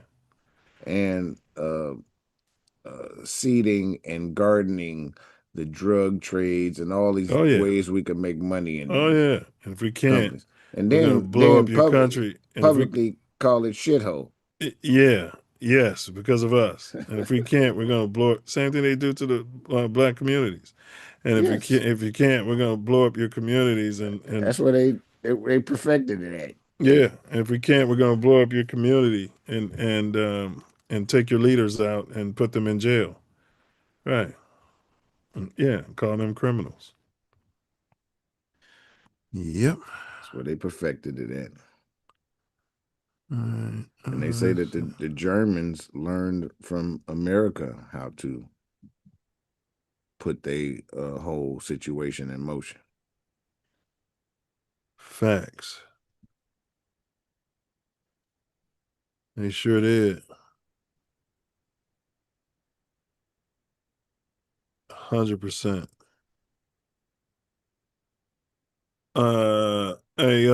Tell us about the science of self. The science of self is that we are all cells of a being, a higher power, the creator of this simulation that I see. And this is a grand simulation. It's amazing. These vehicles that we that house our souls for the time are incredible, and they are based off trillions of cells, just as the beings in the simulation, seen and unseen, are cells of a higher being. And once we learn that we together are a being, we can move forth as one. And people can fall into their roles and play their parts, because they're specialized people, just like our organs are specialized in our bodies. Just like the so-called planets are in the simulation or on the plane. It's all one. We are all one being. Science of self. All right. What do you think our reaction would be? Let's say had Putin gone into Ukraine and called the Ukrainian president a criminal and tried to kidnap him and his wife, and was successful and kidnapped him and his wife and took him back to Russia and threw him in the gulag. What do you think the Republicans and the Democrats would be saying about that? Well, seeing as how president of Ukraine is a U.S. or NATO puppet, same Yeah. thing, that that would be a declaration of war. Facts. Facts. You know, facts. I mean, he invaded, and we provide all the money and weapons for the goddamn shit. If they'd have took him, that's, you know. We don't provide Putin, do we? Allegedly. No. Ukraine. You said if they would have took him, what? I mean, that's a declaration of war. I mean, all out. They're trying to act like they were not involved or trying to stay neutral or whatever. Because, I mean, the NATO and the whole situation was in the wrong. They made an agreement and they broke the agreement. Right. Goes back to you saying it's a puppet for those organizations are a puppet because what would NATO do if we invaded Greenland? Nothing. And that's what Putin and I mean, NATO can't. I mean, Denmark. Does Denmark have is there an army, a Denmark army now? Yeah, but that's the whole point. It's an alliance. So there's a bunch of allies that were supposed to fight on your behalf if someone violates you. Yeah, the whole problem with that whole situation is that 90% of that is dependent on Russia, China, and the United States. No, just the United States, because Russia and China are not in NATO. Well, yeah, true. But you got the UK. I mean, but that's a good point. Right. That's a good point. So NATO's rolling with the US, period. Yeah, I mean, you got France. You got, those people, they got weapons. Yeah, they rolling with the US. Because although they don't always, because NATO want to do some shit or whatever, US want to do some shit, and France and Germany don't always participate. They wasn't openly participating in the Ukraine Russian thing initially. Right. It's all a farce. So speaking of Putin, fair use. Oh, fuck, I knew this was going to happen. You go out, you come back in, and everything's not set up right. Yeah, no vocals on Venezuela anything. is now calling for the conflict to be resolved through diplomacy. Let's discuss this with Nina Khrushcheva. She's a professor of international affairs Trump at the did New that School too, so and he is get his the Peace great Prize. Yeah, Trump was granddaughter of former Soviet leader Nikita Khrushchev. They wouldn't and we do see it. the 2026 behind you. Happy New Year. He would have never done Russia's foreign ministry is condemning the U.S. capture of Nicolas Maduro and his wife and is calling for their release from U.S. custody. The longtime ally of Venezuela is now calling for the conflict to be resolved through diplomacy. Let's discuss this with Nina Khrushcheva. She's a professor of international affairs at the New School and is the great-granddaughter of former Soviet leader Nikita Khrushchev. And they are related. And we see the 2026 behind you. Happy New Year to you, Nepotism. Nina. We wish it was under and everybody mad at LeBron and his son. More sobering or happier circumstances. But let's talk about this long-standing relationship between Russia and Venezuela. How might you expect the Putin regime to react to what the Trump administration is doing? Good morning. Well, they already react, and they've been condemning, as actually many others. We heard it from China. We even heard it some words from Europe as well.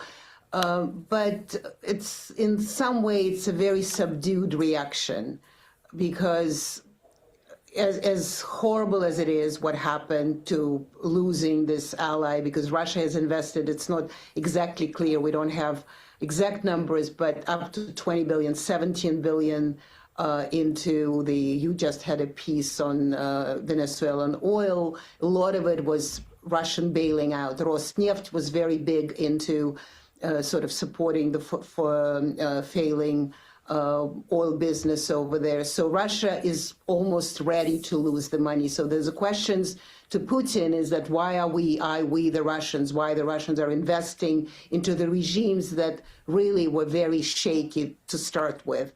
That is one part of it. But they're ready. So that's what happened. Russia stopped claiming them. And that's how we were able to go in there. And the fact that they had to run down that she's Khrushchev's somebody granddaughter or whatever. Yeah.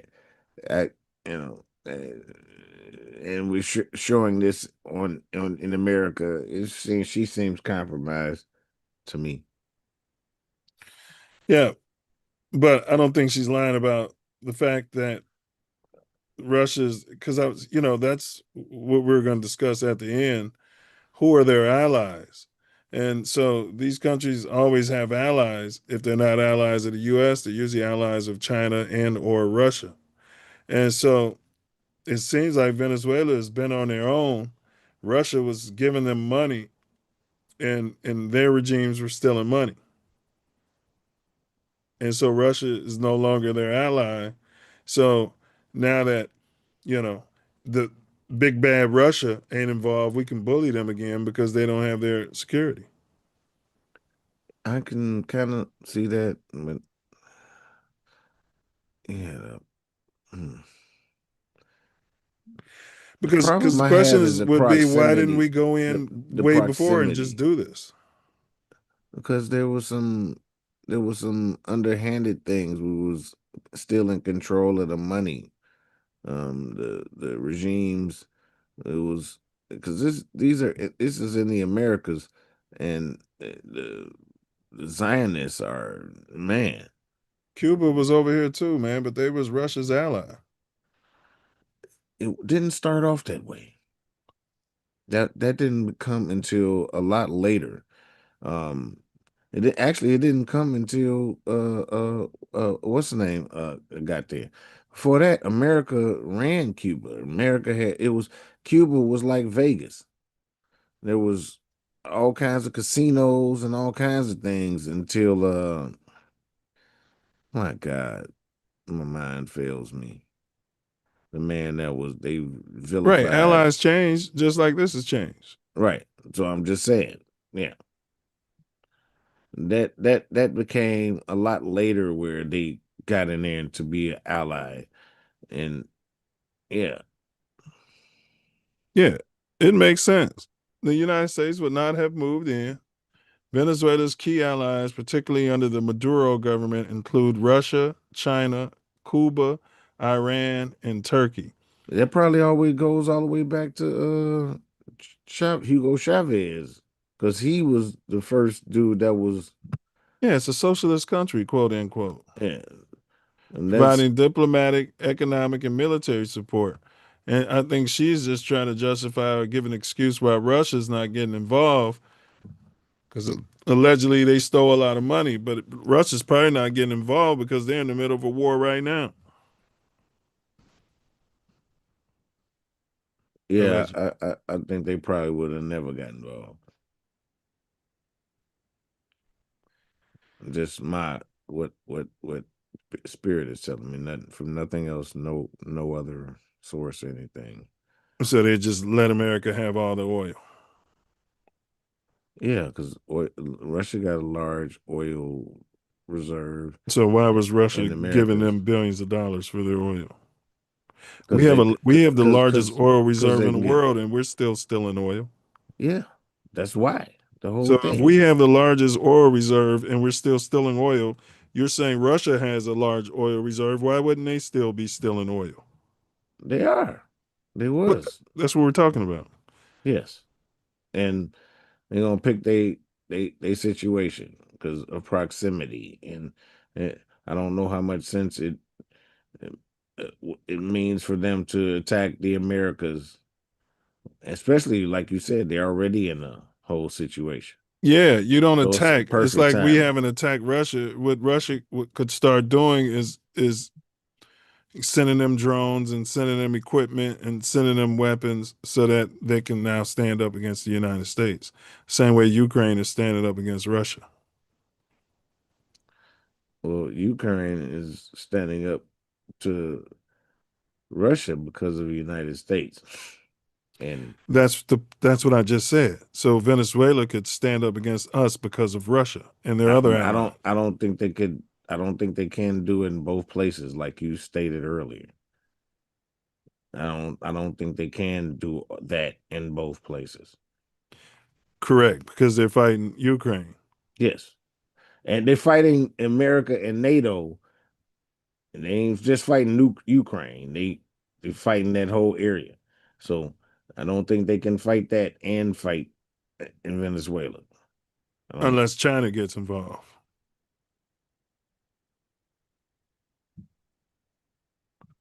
Let me go back to that. Let me go back to that. China has the largest army or armed forces on the planet, so they say. So they say. China, a major creditor and supporter, but they do the art of war, Sun Tzu. They don't be fighting. That's why they so strong. A major creditor and supporter, providing loans and infrastructure assistance through its direct financial backing, has seen shifts. Meaning they're a financial supporter. So they're the banker for Venezuela, allegedly. Well, I think the oil is the bankers. Now, the other people are getting more out of it than Venezuela, that's for sure. Yeah, but the way the financial, they're not capitalists. I mean, that's a good point. But if you're going to need resources to drill that oil, you're going to need equipment. So then they slither in and they offer you yen and money at interest. And then now, that's what I'm saying. Yeah. So the oil is not the banker. It's going to be the entity that slithers in and gives you this imaginary resource. The oil should be the banker. I mean, the oil is the banker, actually. I mean, these people are taking advantage that they don't have the resources to get the oil. Correct. The oil is the banker. Correct. And it goes back to what we were saying earlier about those who are in control, are controlling all this shit. Even China, Russia, the US, they're all in cahoots. Yeah. Because for a socialist or communist, like the Democrat and Republican are both wings. We got a 3-wing, communist, Democratic. That's all. They all the same being. Mm-hmm. Socialists, all that. They all fall under some shit. It's a fucking leg of the being. You know what I mean? You got 2 wings. You got legs. You got a head. You got a beak. You got a ass. You know what I mean? All of them is these whole thing. This family, the 13th family that they don't like the name or what have you. yeah. Well, and we got a treat for y'all. Fair use along these lines of what he's talking about. Yeah, what they were saying on that episode, so is but they came to agree that they were 2 birds. Yeah. That's what makes America great. That it's hard for our enemies to be mad at us. We'd be at war, bombing and stealing, and then half the countries that protest, stop this war. And they said it's that balance that keeps this going. Although it ain't really a balance, they're all working for the same shit. It's a big farce. Yeah.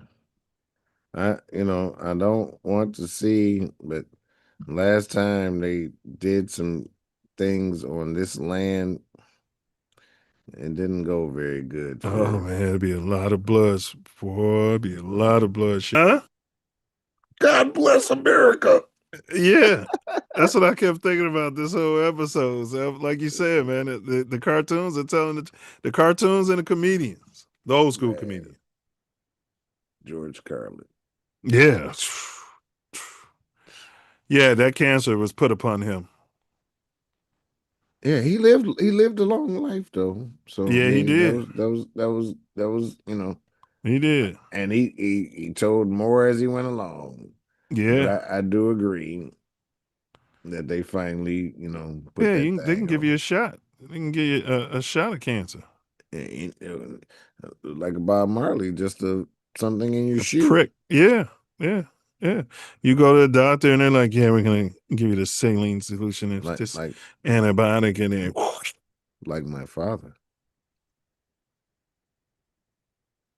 R.I.P. His father, and mother.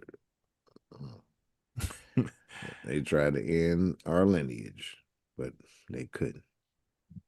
Yeah, they can't. Like you said, it always fails because, in the end. And then when they do that, they make you stronger because they're not gone. They're just on the other side. And they come back. Facts. Greenland hosts key U.S. military assets. It sits near emerging Arctic shipping routes. Oh, hold on. That's why he talking about he gonna take it over. We already there, so we're there. That's done deal. And contains valuable mineral resources. These factors made it a subject of interest for multiple global powers, not just the U.S. Again, it goes back to what I said. The military guy told me. We don't do something for one reason. It's a layer cake. It's got to be multiple benefits for doing something. It could be, I don't like that family. They disrespect them. A whole lot of shit. And we're not just all right, you get stumped out by folks. When they're after you, it ain't just that they want to stump you out no more. We're going to take your shit too. You know what I'm saying? That's what I'm saying. Once you get their help and they're there, they never leave. Correct. So they're already there. I didn't realize that they're already there. So that's just a matter of time. Right. And we making money on top of money, man. If we destroy it, we're building it up. The construction companies come over there. Our oil companies come over there. Calburden. Facts. Money on top of money. Let's see. Observers note that Trump often gravitates towards bold, attention-grabbing ideas that blend symbolism with strategic messaging. Venezuela and Greenland became recurring themes because they allowed him to project strength, challenge norms, and dominate the news cycles. Predictive programming. Yes. And we were talking about checks and balances earlier, and you're saying it all got flushed down the toilet with the Patriot Act, right? Yep. Yeah, I mean, that's kind of known, but why is Trump able to start war without... Yeah, I think the Patriot Act, you'd have to label him a terrorist, and then it's okay. Why is Trump able to start war without... Hey, he didn't start war because he said they broke United States laws and they went and got them with United States. They didn't use the army. They didn't use the armed forces. They used DEA. They did. They was dropping missiles. He said we got boots on the ground. Yeah, the boots on the ground was, they went and took that dude. That's for sure. But they said that they used, it wasn't army. It wasn't armed forces. Yeah, it was. I said what he said, not what happened. He didn't say it wasn't army. What do you think? The police went in there? What do you think? Secret Service? Who you think was dropping those missiles on bomb? They bombed that place with missiles, bro. One of the videos that they said it came out his mouth that he was talking about DEA. They showed DEA in the video that we watched on here. Now, that's what they said. Now, what they did doesn't go with what they say.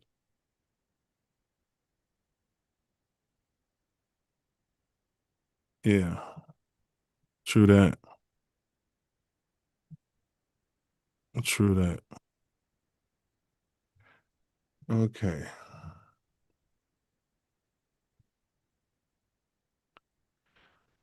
The United States Armed Forces, primarily the Navy, Air Force, and Special Operation Forces like the Army Rangers and Delta Force, conducted recent strikes and operations in Venezuela, culminating in the capture of President Nicolas Maduro on January 3rd, 2026, under Operation Southern Spear, targeting drug cartels but also hitting military infrastructure and leading to political upheaval. U.S. Navy deployed naval assets, including warships and submarines, and conducted airstrikes on alleged drug vessels. We've been doing this for weeks. Yeah. U.S. Air Force used fighter jets, F-35s, and aircraft for air defense, suppression, and support. Its Special Operations Aviation Regiment, 160th SOAR, and Delta Force were allegedly involved in the raid to capture Maduro. U.S. Marine Corps provided ground forces and support with amphibious assault ships present in the Caribbean. FBI. For months, actually. Yeah. FBI hostage rescue team also involved in the capture operation.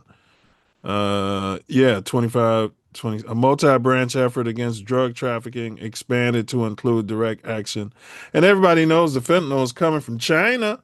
And the pills escalation began with strikes on drug carrying vessels, but all we that ain't gonna shit do coming nothing. from everywhere, bro. Yeah. That shit, wherever they can make that shit. That's why some of it kills a bunch of people because shit, they didn't know what the fuck they was doing. And some people do, some people don't, and shit, it's a thin line between dead and super high. Escalation began with strikes on drug-carrying vessels in late 2025, escalating to attacks on Venezuelan air defenses and infrastructure. Captured Maduro January 3rd. A joint raid captured President Maduro, who was then flown out of the country by U.S. forces. Under the U.S. Constitution, the power to formally declare war rests exclusively with Congress, not the president. However, presidents have historically initiated military actions without a formal declaration of war by relying on their authority as commander-in-chief and interpreting existing laws broadly, a practice that has led to ongoing legal and political debate. I'm a little bit country, and I'm a little bit rock and roll. Congress's power, Article 1, Section 8, well, we all know that. And see, and I think, I think the, what am I saying? The Patriot Act has made these guys, that's why this war's been going on in the Middle East, so they keep commander-in-chief status. Yeah. I agree wholeheartedly. Like I said, it's not martial law, but it's not the Constitution. It's the Patriots Act. And it's more similar to martial law than the Constitution.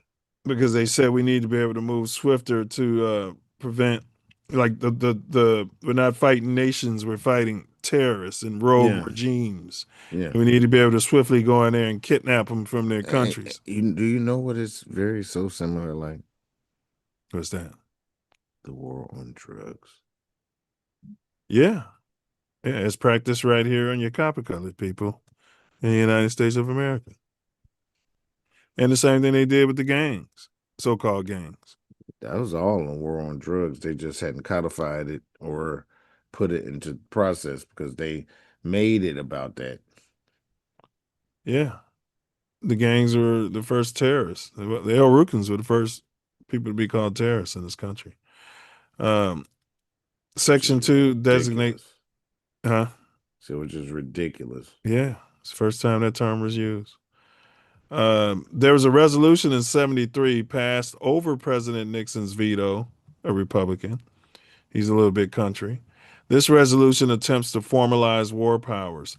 It requires the president to consult with Congress in every possible instance.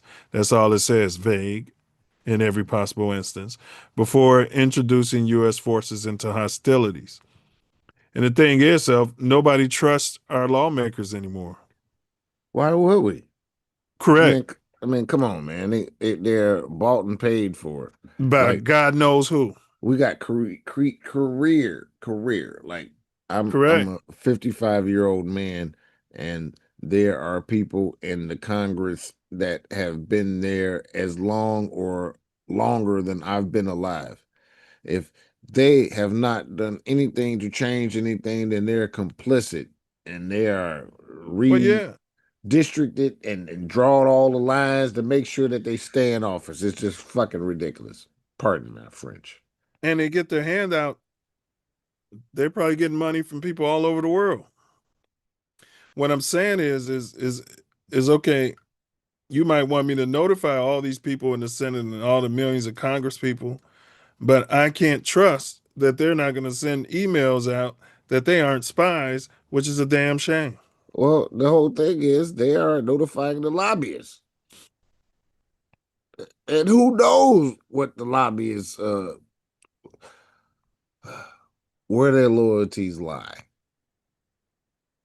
Right. They could be notifying people directly, and they could be working for other governments directly, not just lobbyists. The lobbyists could be that exactly. Correct. It don't say who the lobbyists could be. It says that a corporation is the same as a person. So, I mean, whoever has a corporation, it doesn't have to say where the leadership is deciding what happens with it. So, I mean, the lobbyists... China has corporations. Yes. The lobbyists are... But I hear you. It's not just lobbyists, though. These people could be taking money from anybody, not just lobbyists. That's just a word. They could be literally spies. Yeah, those are all lobbyists, as far as I'm concerned. Right. The way the term is set up and the way it presents itself. So I hear you and I agree, but it all falls under the same term for me. Our senators could be literally spies working for other governments directly, not under the shell of lobbyists. They're dual citizens. Right. The fuck? Why dual citizens? Why? Oh, pardon me. Why are dual citizens in our fucking government? Why is that allowed? I mean, why are foreign people, why are non-citizens enforcing the law and the Constitution? All of that same thing. You're exactly right. Expose it all. Tell every portion of it, because they full of shit. Notify Congress. So I can see why some presidents, and it just leaves all this gray area where you can be a little bit country and a little bit rock and roll. Terminate military action after 60 days with a possible 30-day extension for troop withdrawal unless Congress has declared war or passed a specific authorization. So this act of 1973 allows Trump, which they don't talk about on TV, to do just what he's doing, to terminate military action after 60 days with a possible 30-day extension for troop withdrawal. Guess what else he could do? Just keep him over there. Right. He can terminate it after 5 days and then start it back up. You're right. He could terminate it after the 59th day and then start it up a week later. And he already controls, allegedly, they control all of Congress anyway. So, broad interpretation of authority, prior congressional authorizations, judicial reluctance. You were bringing up the Supreme Court. Federal courts have generally avoided intervening in war power disputes, often citing them as political questions that should be resolved by the executive and legislative branches and not the judiciary. This reticence leaves executive branch interpretations largely unchallenged in court. That's some bullshit right there. You got lifelong members appointed to the Supreme Court. Their job is to resolve these matters, and they won't resolve these matters. They say they're going to leave it up. There's no balance of powers. There's no checks and balances. Even worse than that is when they decide no one enforces it. Well, because it'll make us look bad on the world stage, arresting our own president. Well, I mean, they've done what they can do to him, censored him or whatever they call it. Well, and to say no one does anything is probably not true. We've had many assassin presidents who've been assassinated. We've had many, you know what I mean, and the Secret Service got there too late. We had many attempts on their life, so that's probably the way they handle it in a less embarrassing way. You know, I think that'd be more embarrassing. I think it'd be less embarrassing for the people to say, shit, we started this country because these motherfuckers was taxing us without representation. And now these motherfuckers done got out of hand, so we didn't check their ass and put them back in order. Yeah, it's cleaner. That bullet. And much cleaner than, oh my quick. God, they murdered him right in front of everybody, rolling down the street, and the driver turned around and shot him in the head. With the magic bullet. Well, it's just cleaner. It's just cleaner than going through all of the legalities. You know, I mean, you don't believe that these assassinations are random people. It's coming from a position of on high, and certain people are looking the other way and allowing it to happen. In my opinion, no, they're more than looking the other way. They are actively involved. Yeah, it's a whole situation that didn't happen just out of nowhere, especially in the 60s. You know what I mean? Maybe in the 1800s. I don't know. I don't have. They didn't no even have concept Secret Service before before Lincoln. Right. You was just on your own. That's why they didn't even have security before Lincoln. So I thought they did. They sent them off. It was because it was war. They had somebody there, and they just sent them off.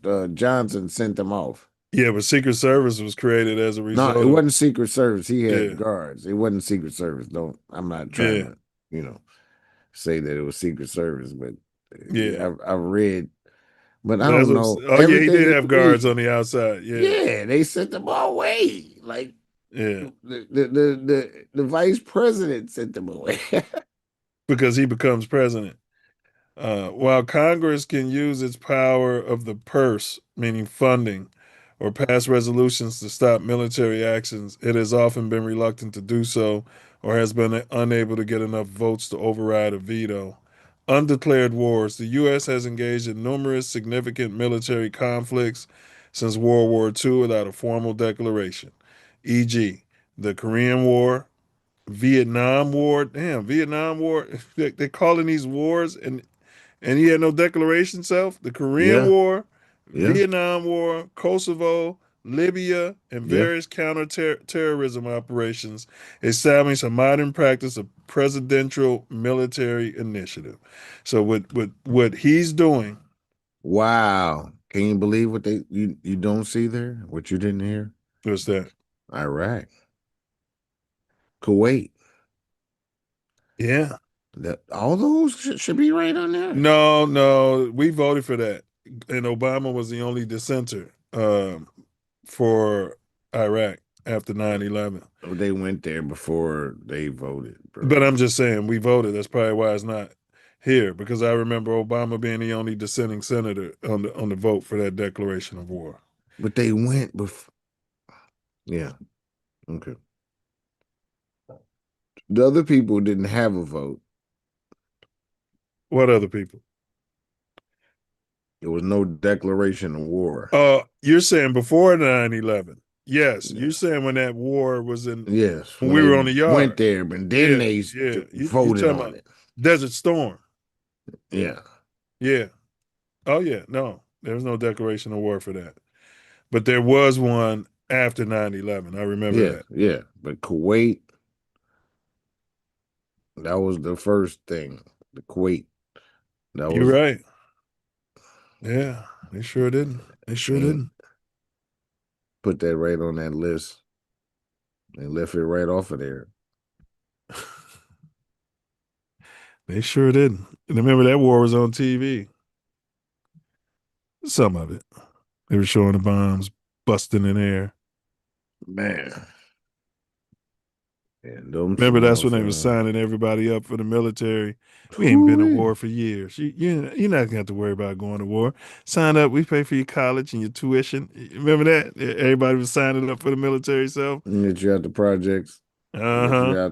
There's a lot of people that it worked for, and a lot of people it didn't.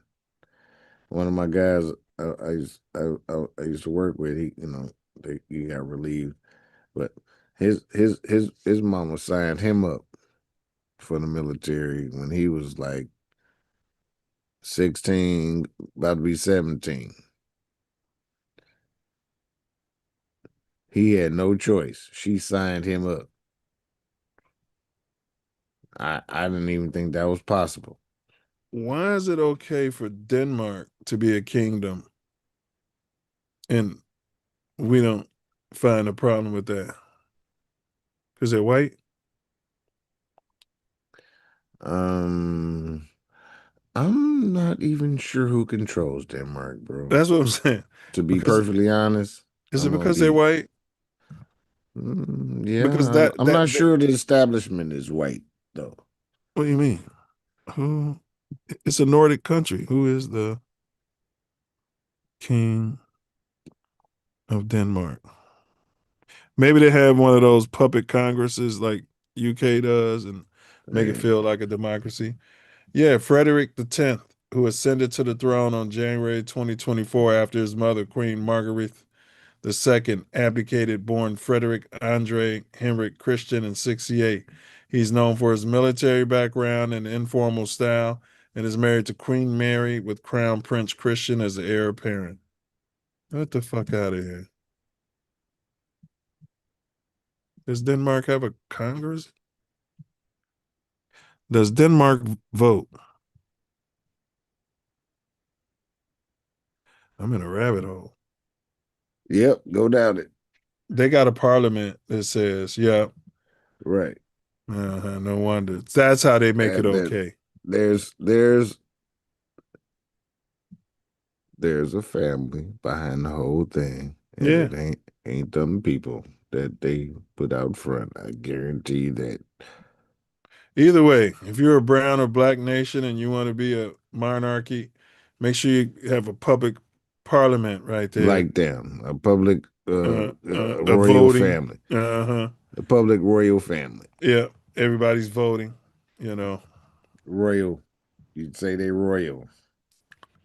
Greenland's primary allies are the Kingdom of Denmark, its sovereign nation, and fellow NATO members, which you mentioned earlier, especially Nordic countries, who strongly support its sovereignty against potential external pressures, with the United States having a long-standing defense relationship through the 1951 NATO treaty. It's done. Deal. Like, they're going to take over. Yeah, but see, goes back. He's not going to call them a shithole country, though. He's not going to say it's a shithole. He's going to say, it's a strategic place, and we're going to protect them and make sure that they got everything they need in Denmark. And we'll ride on Denmark if necessary. But Denmark, we ain't got to ride on Denmark. Denmark can't protect themselves, period. We protect Denmark already. So we just going to say, NATO. You're part of NATO. Yeah, it's this Antarctic treaty. It's around the same time. So 1951 NATO treaty and strategic basing through recent events highlighted divisions with some U.S. rhetoric prompting solidarity from European leaders. Denmark is part of the Kingdom of Denmark. Greenland's defense and foreign policy are tied to Denmark, a founding NATO member. Nordic countries include Norway, Iceland, Sweden, and Finland. Yeah, we're not worried about them, although we've given them all nuclear bombs. These nations also, Arctic states and NATO allies, stand with Denmark and Greenland, emphasizing stability and collective security. The United States has a significant military presence and defense agreement with Denmark, covering Greenland since 1951. Right, so they don't really have any overplay for the underlay. They really have no say so. Yeah, we're gonna defend you. We're gonna set everything up in your neighborhood. Oh no. Okay, well, Denmark, love you. You got some great people over there, but if you're not gonna do what we need you to do, and you're not gonna do what we say to do, we're gonna pull everybody. Your whole defense, NATO, and everybody. We're gonna leave you naked. Yeah, I need Greenland. I need Greenland. How about all those people we put in your backyard and said they were there to protect you? We're going to just turn those guns on you and take it. Because if we leave you naked, another nation's going to take it, and then we're not going to have it. No. We ain't going to let nobody take it. We're just going to leave you naked. If we leave you naked, other nation can take it. This is one of the we're not really going to. Just offer you can't refuse. I hear you. My offer would be simply, we already got our guns and tanks and shit over here. It's the same thing. We're not going to leave you naked. We're going to run you out of your country. We tell you to leave you naked. But don't have I see what you're saying. It's a bluff. Because if you leave, you got to get back over there. We're already ain't even a bluff. We ain't leaving. Do what we say or we're going to leave. Right. That's a bluff if you're not leaving. That's the definition of a bluff. Right, but you're not leaving. Yeah. It's off definition of an offer you can't refuse. Viewing the island as strategically. I disagree with your. You can't be left naked. Yeah. I mean, I just disagree with your approach. My approach would be, we're already here, man. You was dumb enough to let us in here in 1951. You know what I mean? And you said it earlier, and we got our foot in the door. We did it under the guise of we're here to protect you. We ain't going nowhere. And now we need your country. Easy way or the hard way. Right. Right. Viewing the island is strategically vital. Mine's the easy way, yours the hard way. Now we'll leave your puppet king in charge. You know what I mean? Sort of. Right. Puppet was the key word there. Yeah. These European leaders have issued joint statements defending Greenland's territorial integrity and sovereignty, signaling broad support for international law. So it comes down to NATO, the Europeans. This could lead to a world war, quote unquote. No. You know what NATO has decided? What? That our people have been a victim of genocide and that we should receive reparations in the national court.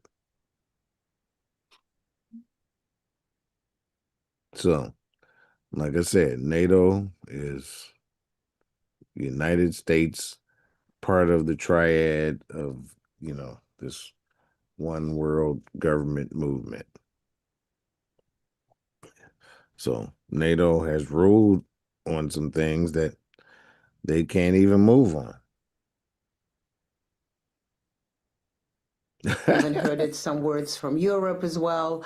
But it's in some way, it's a very subdued reaction because Venezuelan oil, a lot of it was Russian bailing out. Rosneft was very big into sort of supporting the failing oil business over there. So Russia is almost ready to lose the money. So there's a questions. This is what you're looking at, the DEA making the arrest. Mm-hmm. But they didn't. Motherfuckers had to go in there, and the soldiers had to go in there first. Well, that's this guy right here. They've been in there for months. Just like, you know what I'm saying? They've been, yeah. I'm saying what the government said, what Trump was trying to say, and then and then he was slipping in that all the shit that he wasn't supposed to say for their narrative. He could never stay on narrative. Why we the Russians are investing into the regimes that really were very shaky to start with. That is one part of it. He looked like Saddam.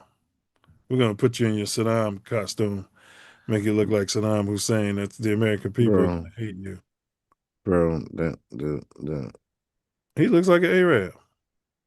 It's 100%, bro. I'm just saying that the media and the propaganda is they're following exactly to McStevich. What the fuck? I don't even know what his name was right offhand, but saying he was very kin to the father of psychology and evolution. They were all in blood related, very closely related. But they're ready. They're condemning, but they're not really. And Trump said correctly that Russians are not going to have a big stink about it. On a positive note, although that has not been heard, but we understand that if we analyze Putin's actions, he actually feels very validated, because one of the reasons he went to Ukraine in 2022 is because he was afraid for that is a security issue for Russia. There is a problem for Russia that he may be taken out because Joe Biden didn't like him. So now he says, look, if America does it to Maduro, they could have done it to me. Did you see that picture? Also, the might gives the right. So they could have done. Now he says, look, if America does it to him, so now. Pause. I don't know if that's AI or what have you, but that's some masonry or position, a higher position. And like I said, I don't know if this is AI or what have you, but that's placed very specifically.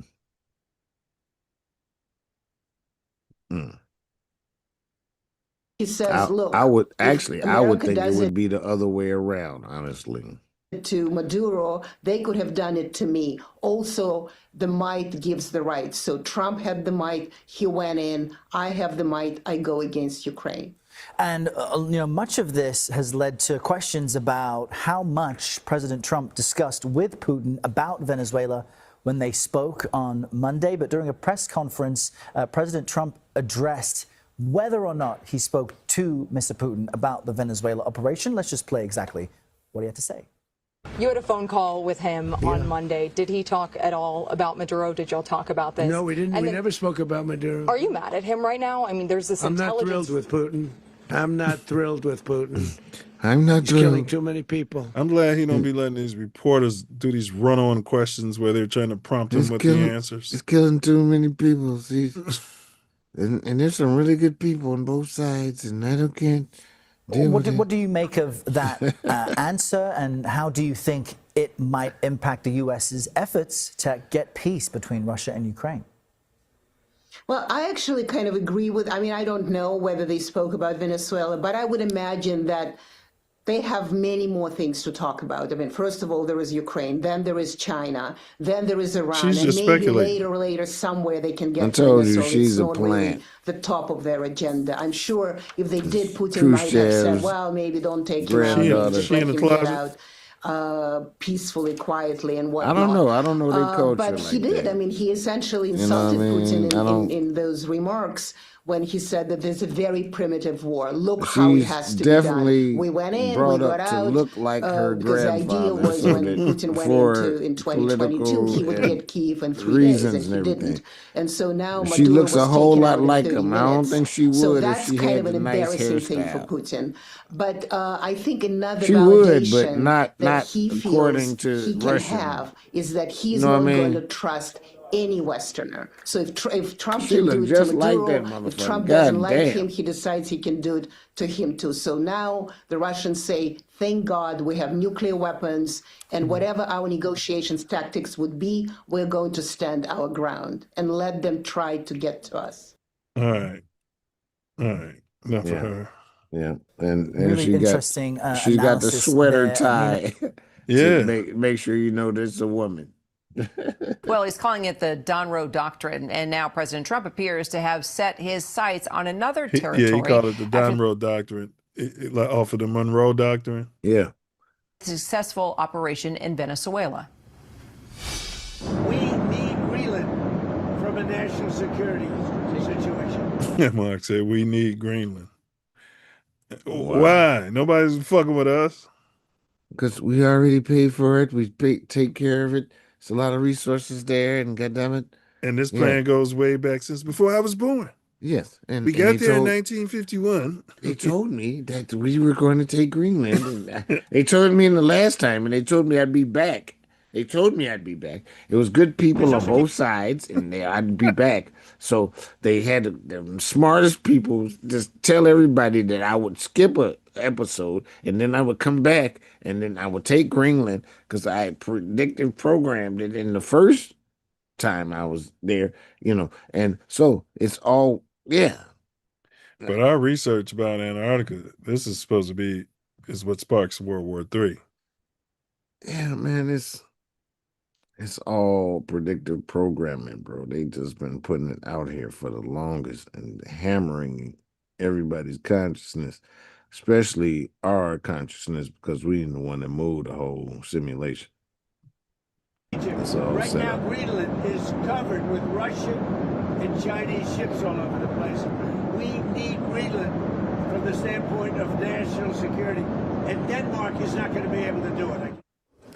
So Denmark's prime minister responding to the president, saying Greenland is part of NATO and will be defended by the alliance, urging President Trump to stop the threats. I mean, if it's part of NATO, we shouldn't need Greenland unless we're just there to steal the fucking resources. Bro, like I said, NATO is all a part of the United States wing of the triad. So that's what I'm saying. It's not right. It's an allied nation, so we're straight. We already got military there.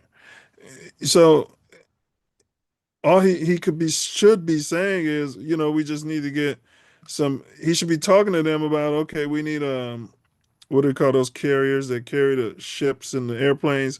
We just need to get more military in that area, and that's it. And they're not going to stop it. No, bro.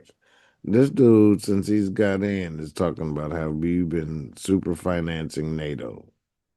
So he's talking about getting a return on the investment. The resources. Yes. Correct. Our foreign correspondent, Tom Sufi-Burridge, is following all that for us. So, Tom, Greenland is, in the president's words, so strategic right now, saying it's covered with Russian and Chinese ships all over the place. What are your thoughts? How are leaders reacting?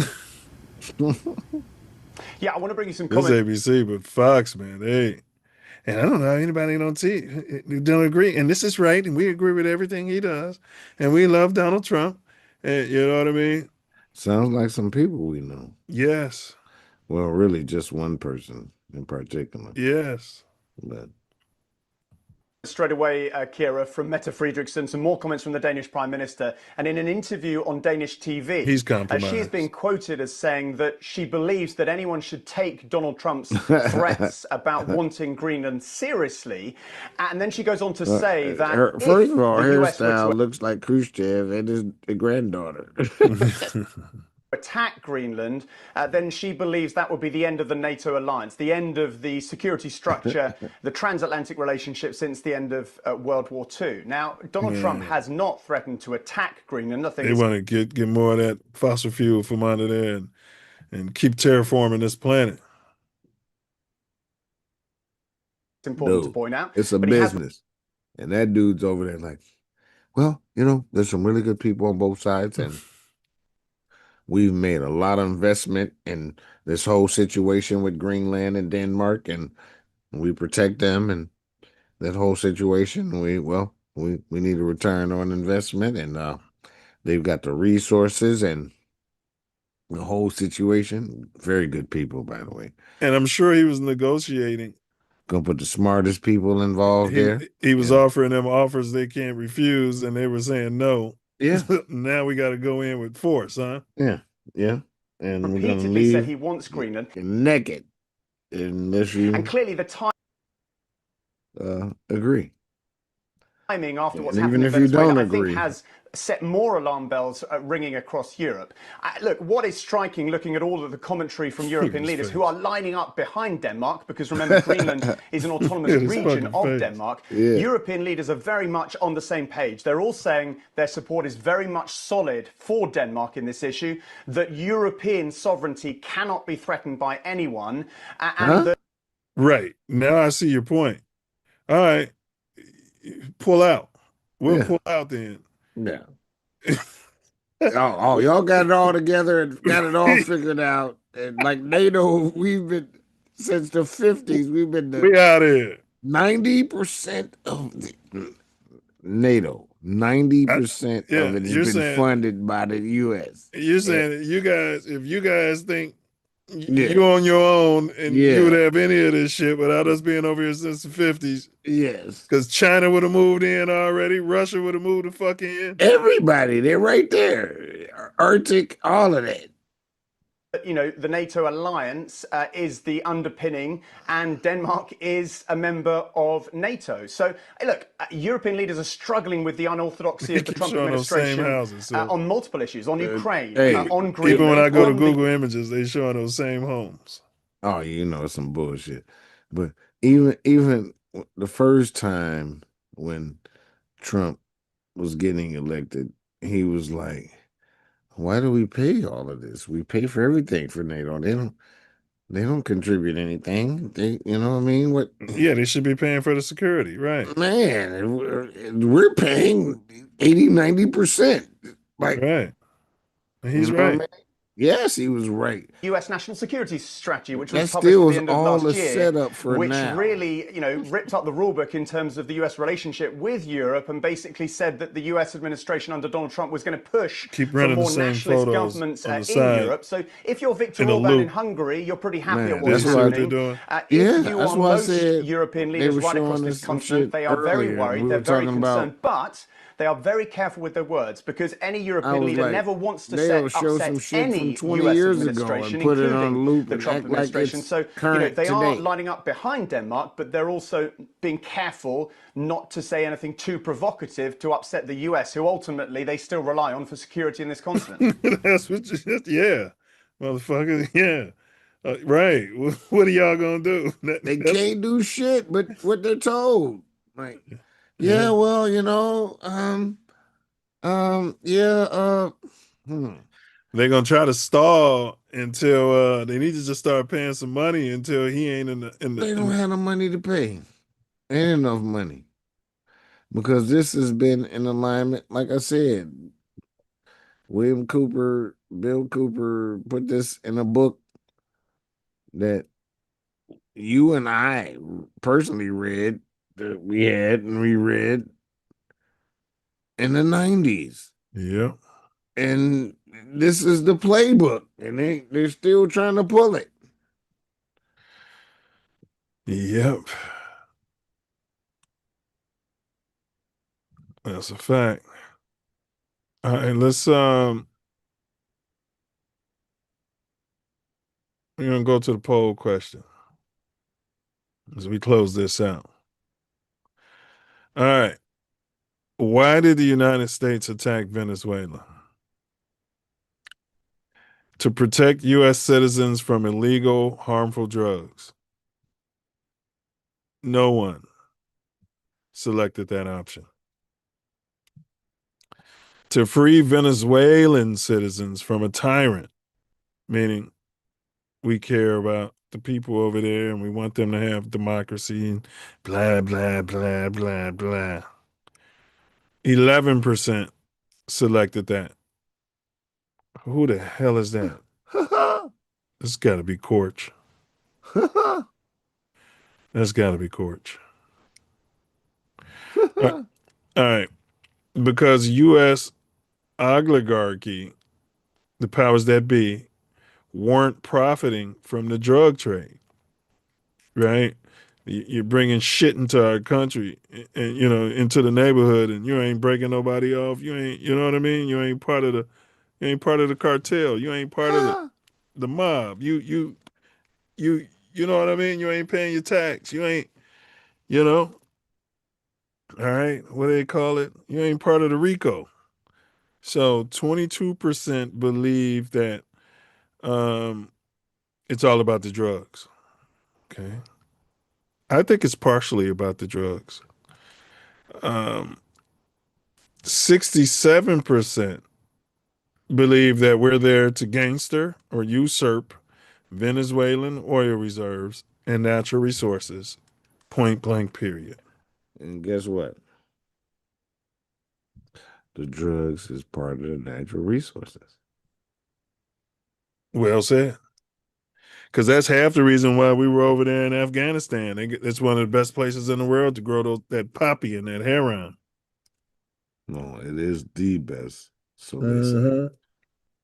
Not part of the best. And almost all of it still comes from there. And there you go. The Taliban.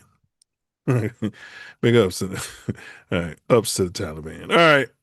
Which one of those did you select, Brother Wordsmith?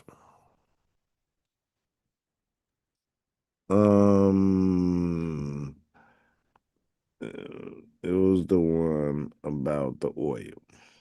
Same. To gangster Venezuelan oil reserves and other natural resources. Yeah. Yes. Same. That's the one. Nearly 7 out of 10 of our viewers selected that. Yeah, makes the most sense. So, in summary, what's going on here? Well, what's going on is a classic performance of predictive programming, where they use a whole separate regime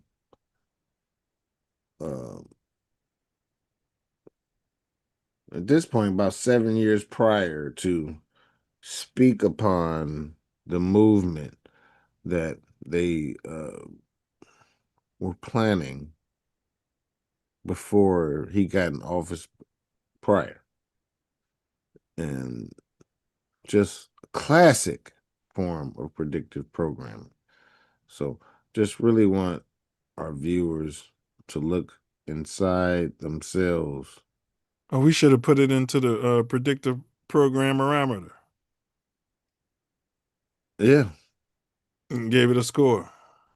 We don't have time. Didn't even think about it. Yep, didn't even think about it, bro. We got the predictive programmerometer. Well, when you put it in there, you can make a short.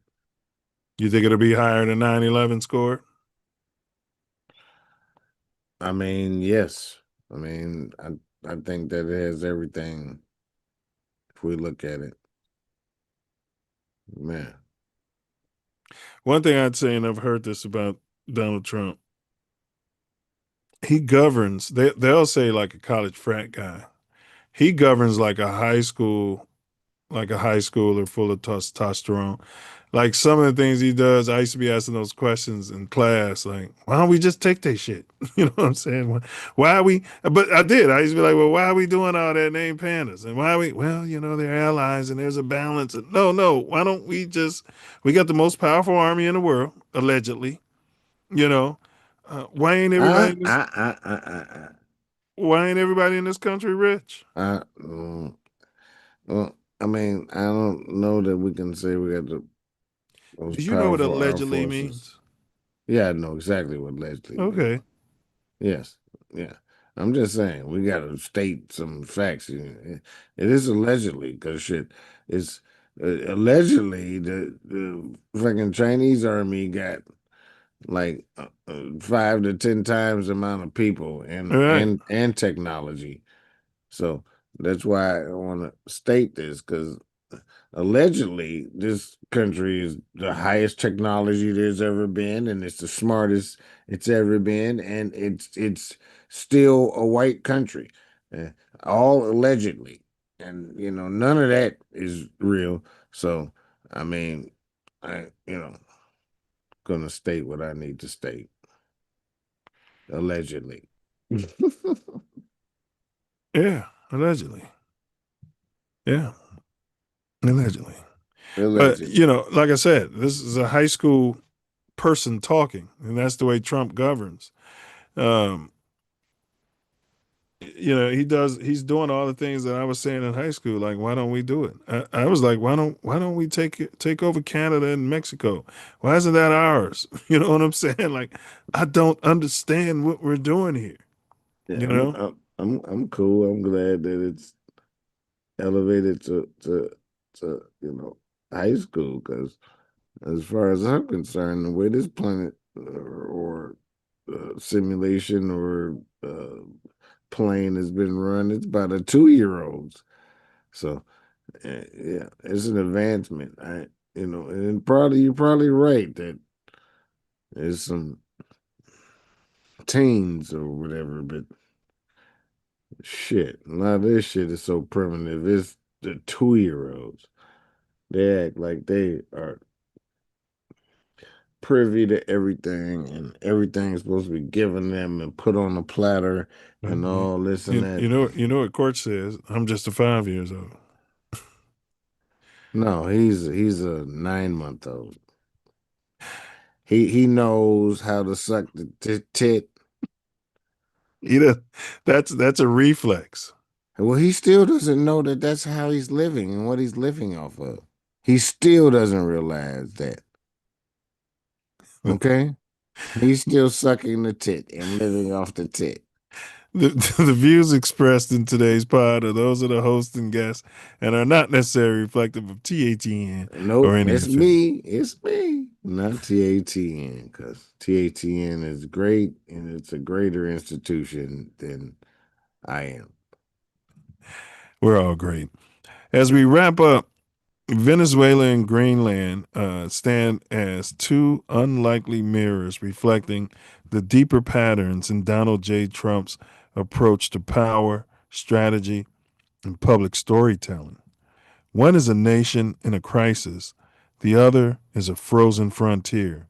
Yet both became symbols he returned to again and again, each carrying its own political weight and media gravity. By looking past the headlines and into the narratives beneath them, we see how geography becomes metaphor, how policy becomes performance, and how certain places take on oversized meaning in the American imagination.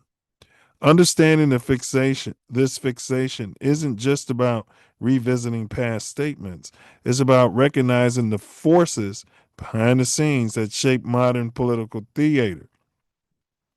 The strategic impulses behind bold declarations and the way global hotspots become stages for national identity and ambition. So we're talking theater and stages. Huh? These stories remind us that geopolitics is never just about land or borders. It's about the ideas, quote, leaders, end quote, project into them. This has been the real story behind Donald Trump's fixation with Venezuela and Greenland. So you got a shithole country and a country with drop dead gorgeous white people, according to Donald J. Trump. A journey through symbolism, strategy, and the narratives that define our political moment. Stay curious, stay informed, stay aware, stay engaged, and most importantly, stay true to self. Also, love yourself and others around you profoundly. Remember, ask not what our culture can do for you, but what you can do for our culture. Silence is violence, and continue to question everything. The Self Love Show ain't Kansas, Toto. Peer down those rabbit holes and do your own research, but use caution and discernment, because sometimes when you stare into the abyss, the abyss stares right back at you. Peace, self-love, honor, and respect. Back in the building. All right. Dome teaser time. Well, I don't think Brother Wordsmith matriculated today. Nope. We'll see if they'll accept your answer. Whispers cross oceans without leaving a mark. Maps stay the same while lives fall apart. I arrive without knocking, yet flags start to change. What am I? What we were looking for there is invasion. Invasion. That's why I said you were warm with cool. You know what I mean? Because they go hand in hand. The cool usually precedes the invasion. Yeah. Black op kidnappers. Yeah, it's a kidnapping. They call it all kinds of other stuff. You know what I mean? The American government went over there and arrested him. Yeah, right. Stormed his house and took his wife. All right. It's a theater. The world's a stage. No doubt. But I also wanted the people to know that I put black op kidnappers. Did I miss that? Yep. Oh, because I left the chat. I don't see it. Everyone. You put it in the chat? Yep. Yeah, okay. Maybe when I left and came back, it's not there anymore. All right. I missed that. Okay. All right, y'all. We're going to see if we can get our get a guest in here for next week for everyone. You know, we've been kind of tied up after the holidays and stuff like that. People are busy, but things are getting back to quote, unquote, normal. So we'll get on the grind and start booking folks again. And man, mouthpiece included. I believe it's going to be after the game. The game is at 5 p.m. Pacific. The Bears-Packers round 3. It's going to be at 7 p.m. Central on Saturday. So 6:30, I think. That's what I saw. Did you? Yeah. Make sure of that. I don't want to be late. No, we don't want Bears, Packers. 7:30 Eastern, I thought. Okay. 5 p.m. Pacific, 7 p.m. Central, 8 p.m. Eastern. That's the kickoff. They're in Chicago. You got the 9-7-1 pack, Fudge Pack, coming in against our 11-6 Chicago Bears. Okay. Oh yeah, I got some songs for you. It's AAI songs though, but Oh, okay. Yeah. Allen Iverson. All right. So that game is at 5. So we may pop out maybe at 10:30 Central Time on Saturday night. You know what I mean? But more than likely, we're gonna do it on Sunday. More than likely, we're gonna do it on Sunday. We may pop in though before the game and do a pregame jamboree. that'd be good. That'd be nice. Yeah, everybody can get their predictions on. But you guys, it's an open panel. We always put the link in the chat. So all are welcome to pull up. But if you do pull up. Well, I'll just say this. The Self Luv Show, it's a non-debate show. We chill. We hear what you got to say, and we express it forward to the progeny and all that.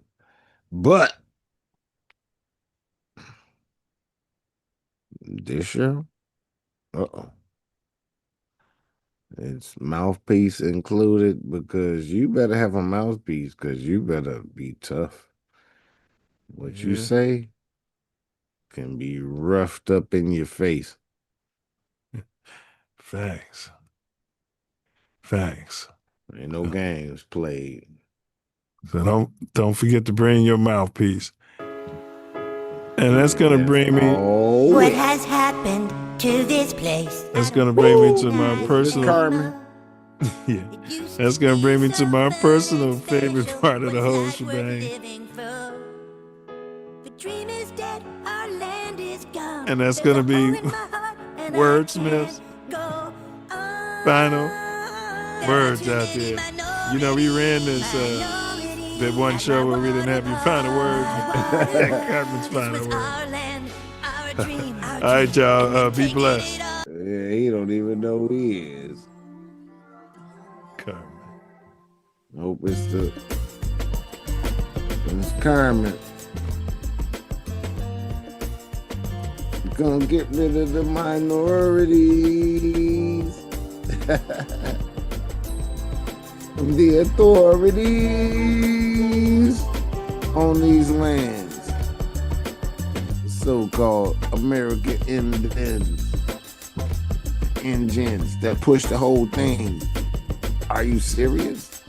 Did I mention we created everything on the dirt, everything that made everything on the earth better? And you can do a Google search, especially from the Chicago land. We made the whole universe expand. Might be the first extension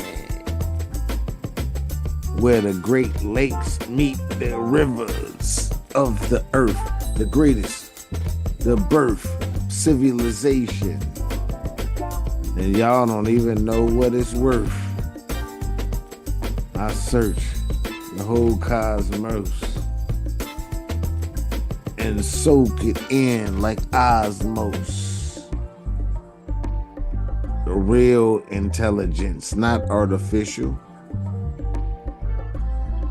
Man, y'all need some fiber, Metamucil. Cause you are full of shit and you need to be unloaded of it. And that's why we get on topic, Trump. Man, you need to change your optics. They don't know shit. He eat McDonald's every day. That's the person that y'all love and to display. Say got all the answers for today. Whew. I'm really gonna say he don't know the way. But neither has anyone before him. And we need to be on our own motion and move like the ocean. Take control of nature, the pure. Make sure that we get busy and ensure that there's a future moving forward and it's pure.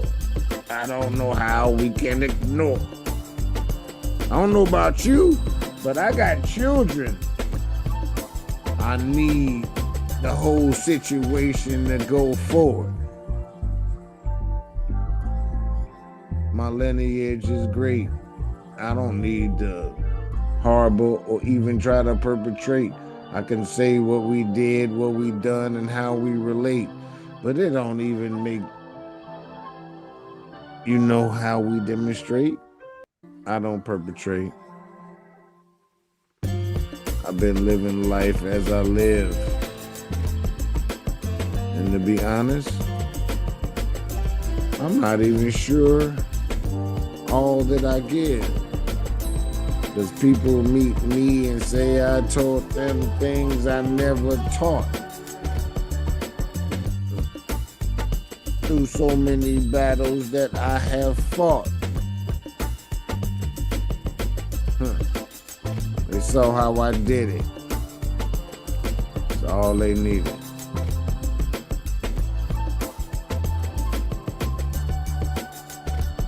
So, I need you to move forward and be pure and do what you need to do and be the master of your cure to whatever ails you and make sure that it's pure.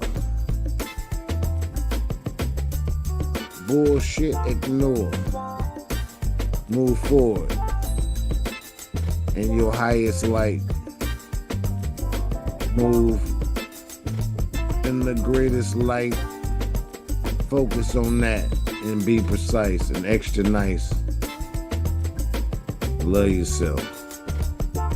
Words. Words. Love, honor, respect. Hey, the modular mindset with Tory Wordsmith is coming soon. Just know that.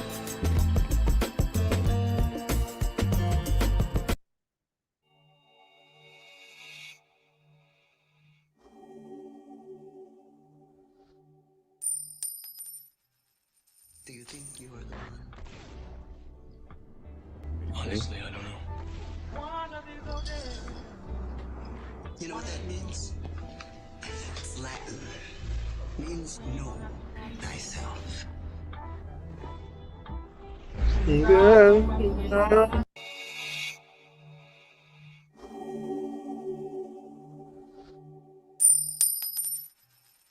you think you are the one? Honestly, I don't know. You know what that means? It's Latin. Means know thyself. The time is now, my people. We must stand together. I will eat the right foods that I grow myself. Stole my health. I'm glad to be me now and nobody else. Man, know thyself. I will eat the right foods that I grow myself. Cause the wrong way stole my health. I'm glad to be me now and nobody else. Yo, bullets. In the code and all the scriptures, potions and elixirs. Come on, Karen. Bullets, a boomerang. Stand your ground. Murder is suicide. Yeah, well, an eye for an eye. Silence is violence. See something, say something. You want to be a slave? Vibrate greed. Ego. Fear. That's how they make you a slave. You end up in prison. Okay. I know for sure, charity plus humility times love is freedom. That's how you get out. Do not answer questions. Question everything. We've got two who can see. Fear is cap. It's an illusion. Yeah. Vibrate love. See if you can hear it. You never die when you breathe in the Holy Spirit. Swine ain't divine, the people they won't go near it. Salad bar, spinning at your average hard here to bring you back to God. Said it just like Master Far sent you. The end ain't always happy. And forgiveness is love's supreme vibration. So, do something charitable for a so-called enemy and end a beef. Healthy people, heal thy people. That's a commandment. Yeah, just hurt people, for sure, gonna try to hurt people. Free Larry Hoover, man, like Big Meech. Free Jeff Ford. Free all the guys, man. Prison to slavery. Check that 13th Amendment if you don't believe them. And be Yah. Walk on water. Man. Move mountains. Oh, Mountain Dew. Yes, sir. Week by week, that mountain is getting weak. It's moving. Look at it. I'm gonna let you in on a little secret. Being the one is just like being in love. No one can tell you you're in love, you just know it. Through and through. Balls to bone. Still got them, bro. Got mine. Same, man. Stop snitching on y'allself. Take school serious. Be sure to subscribe to my channel if you haven't already, because subscribing makes you feel good.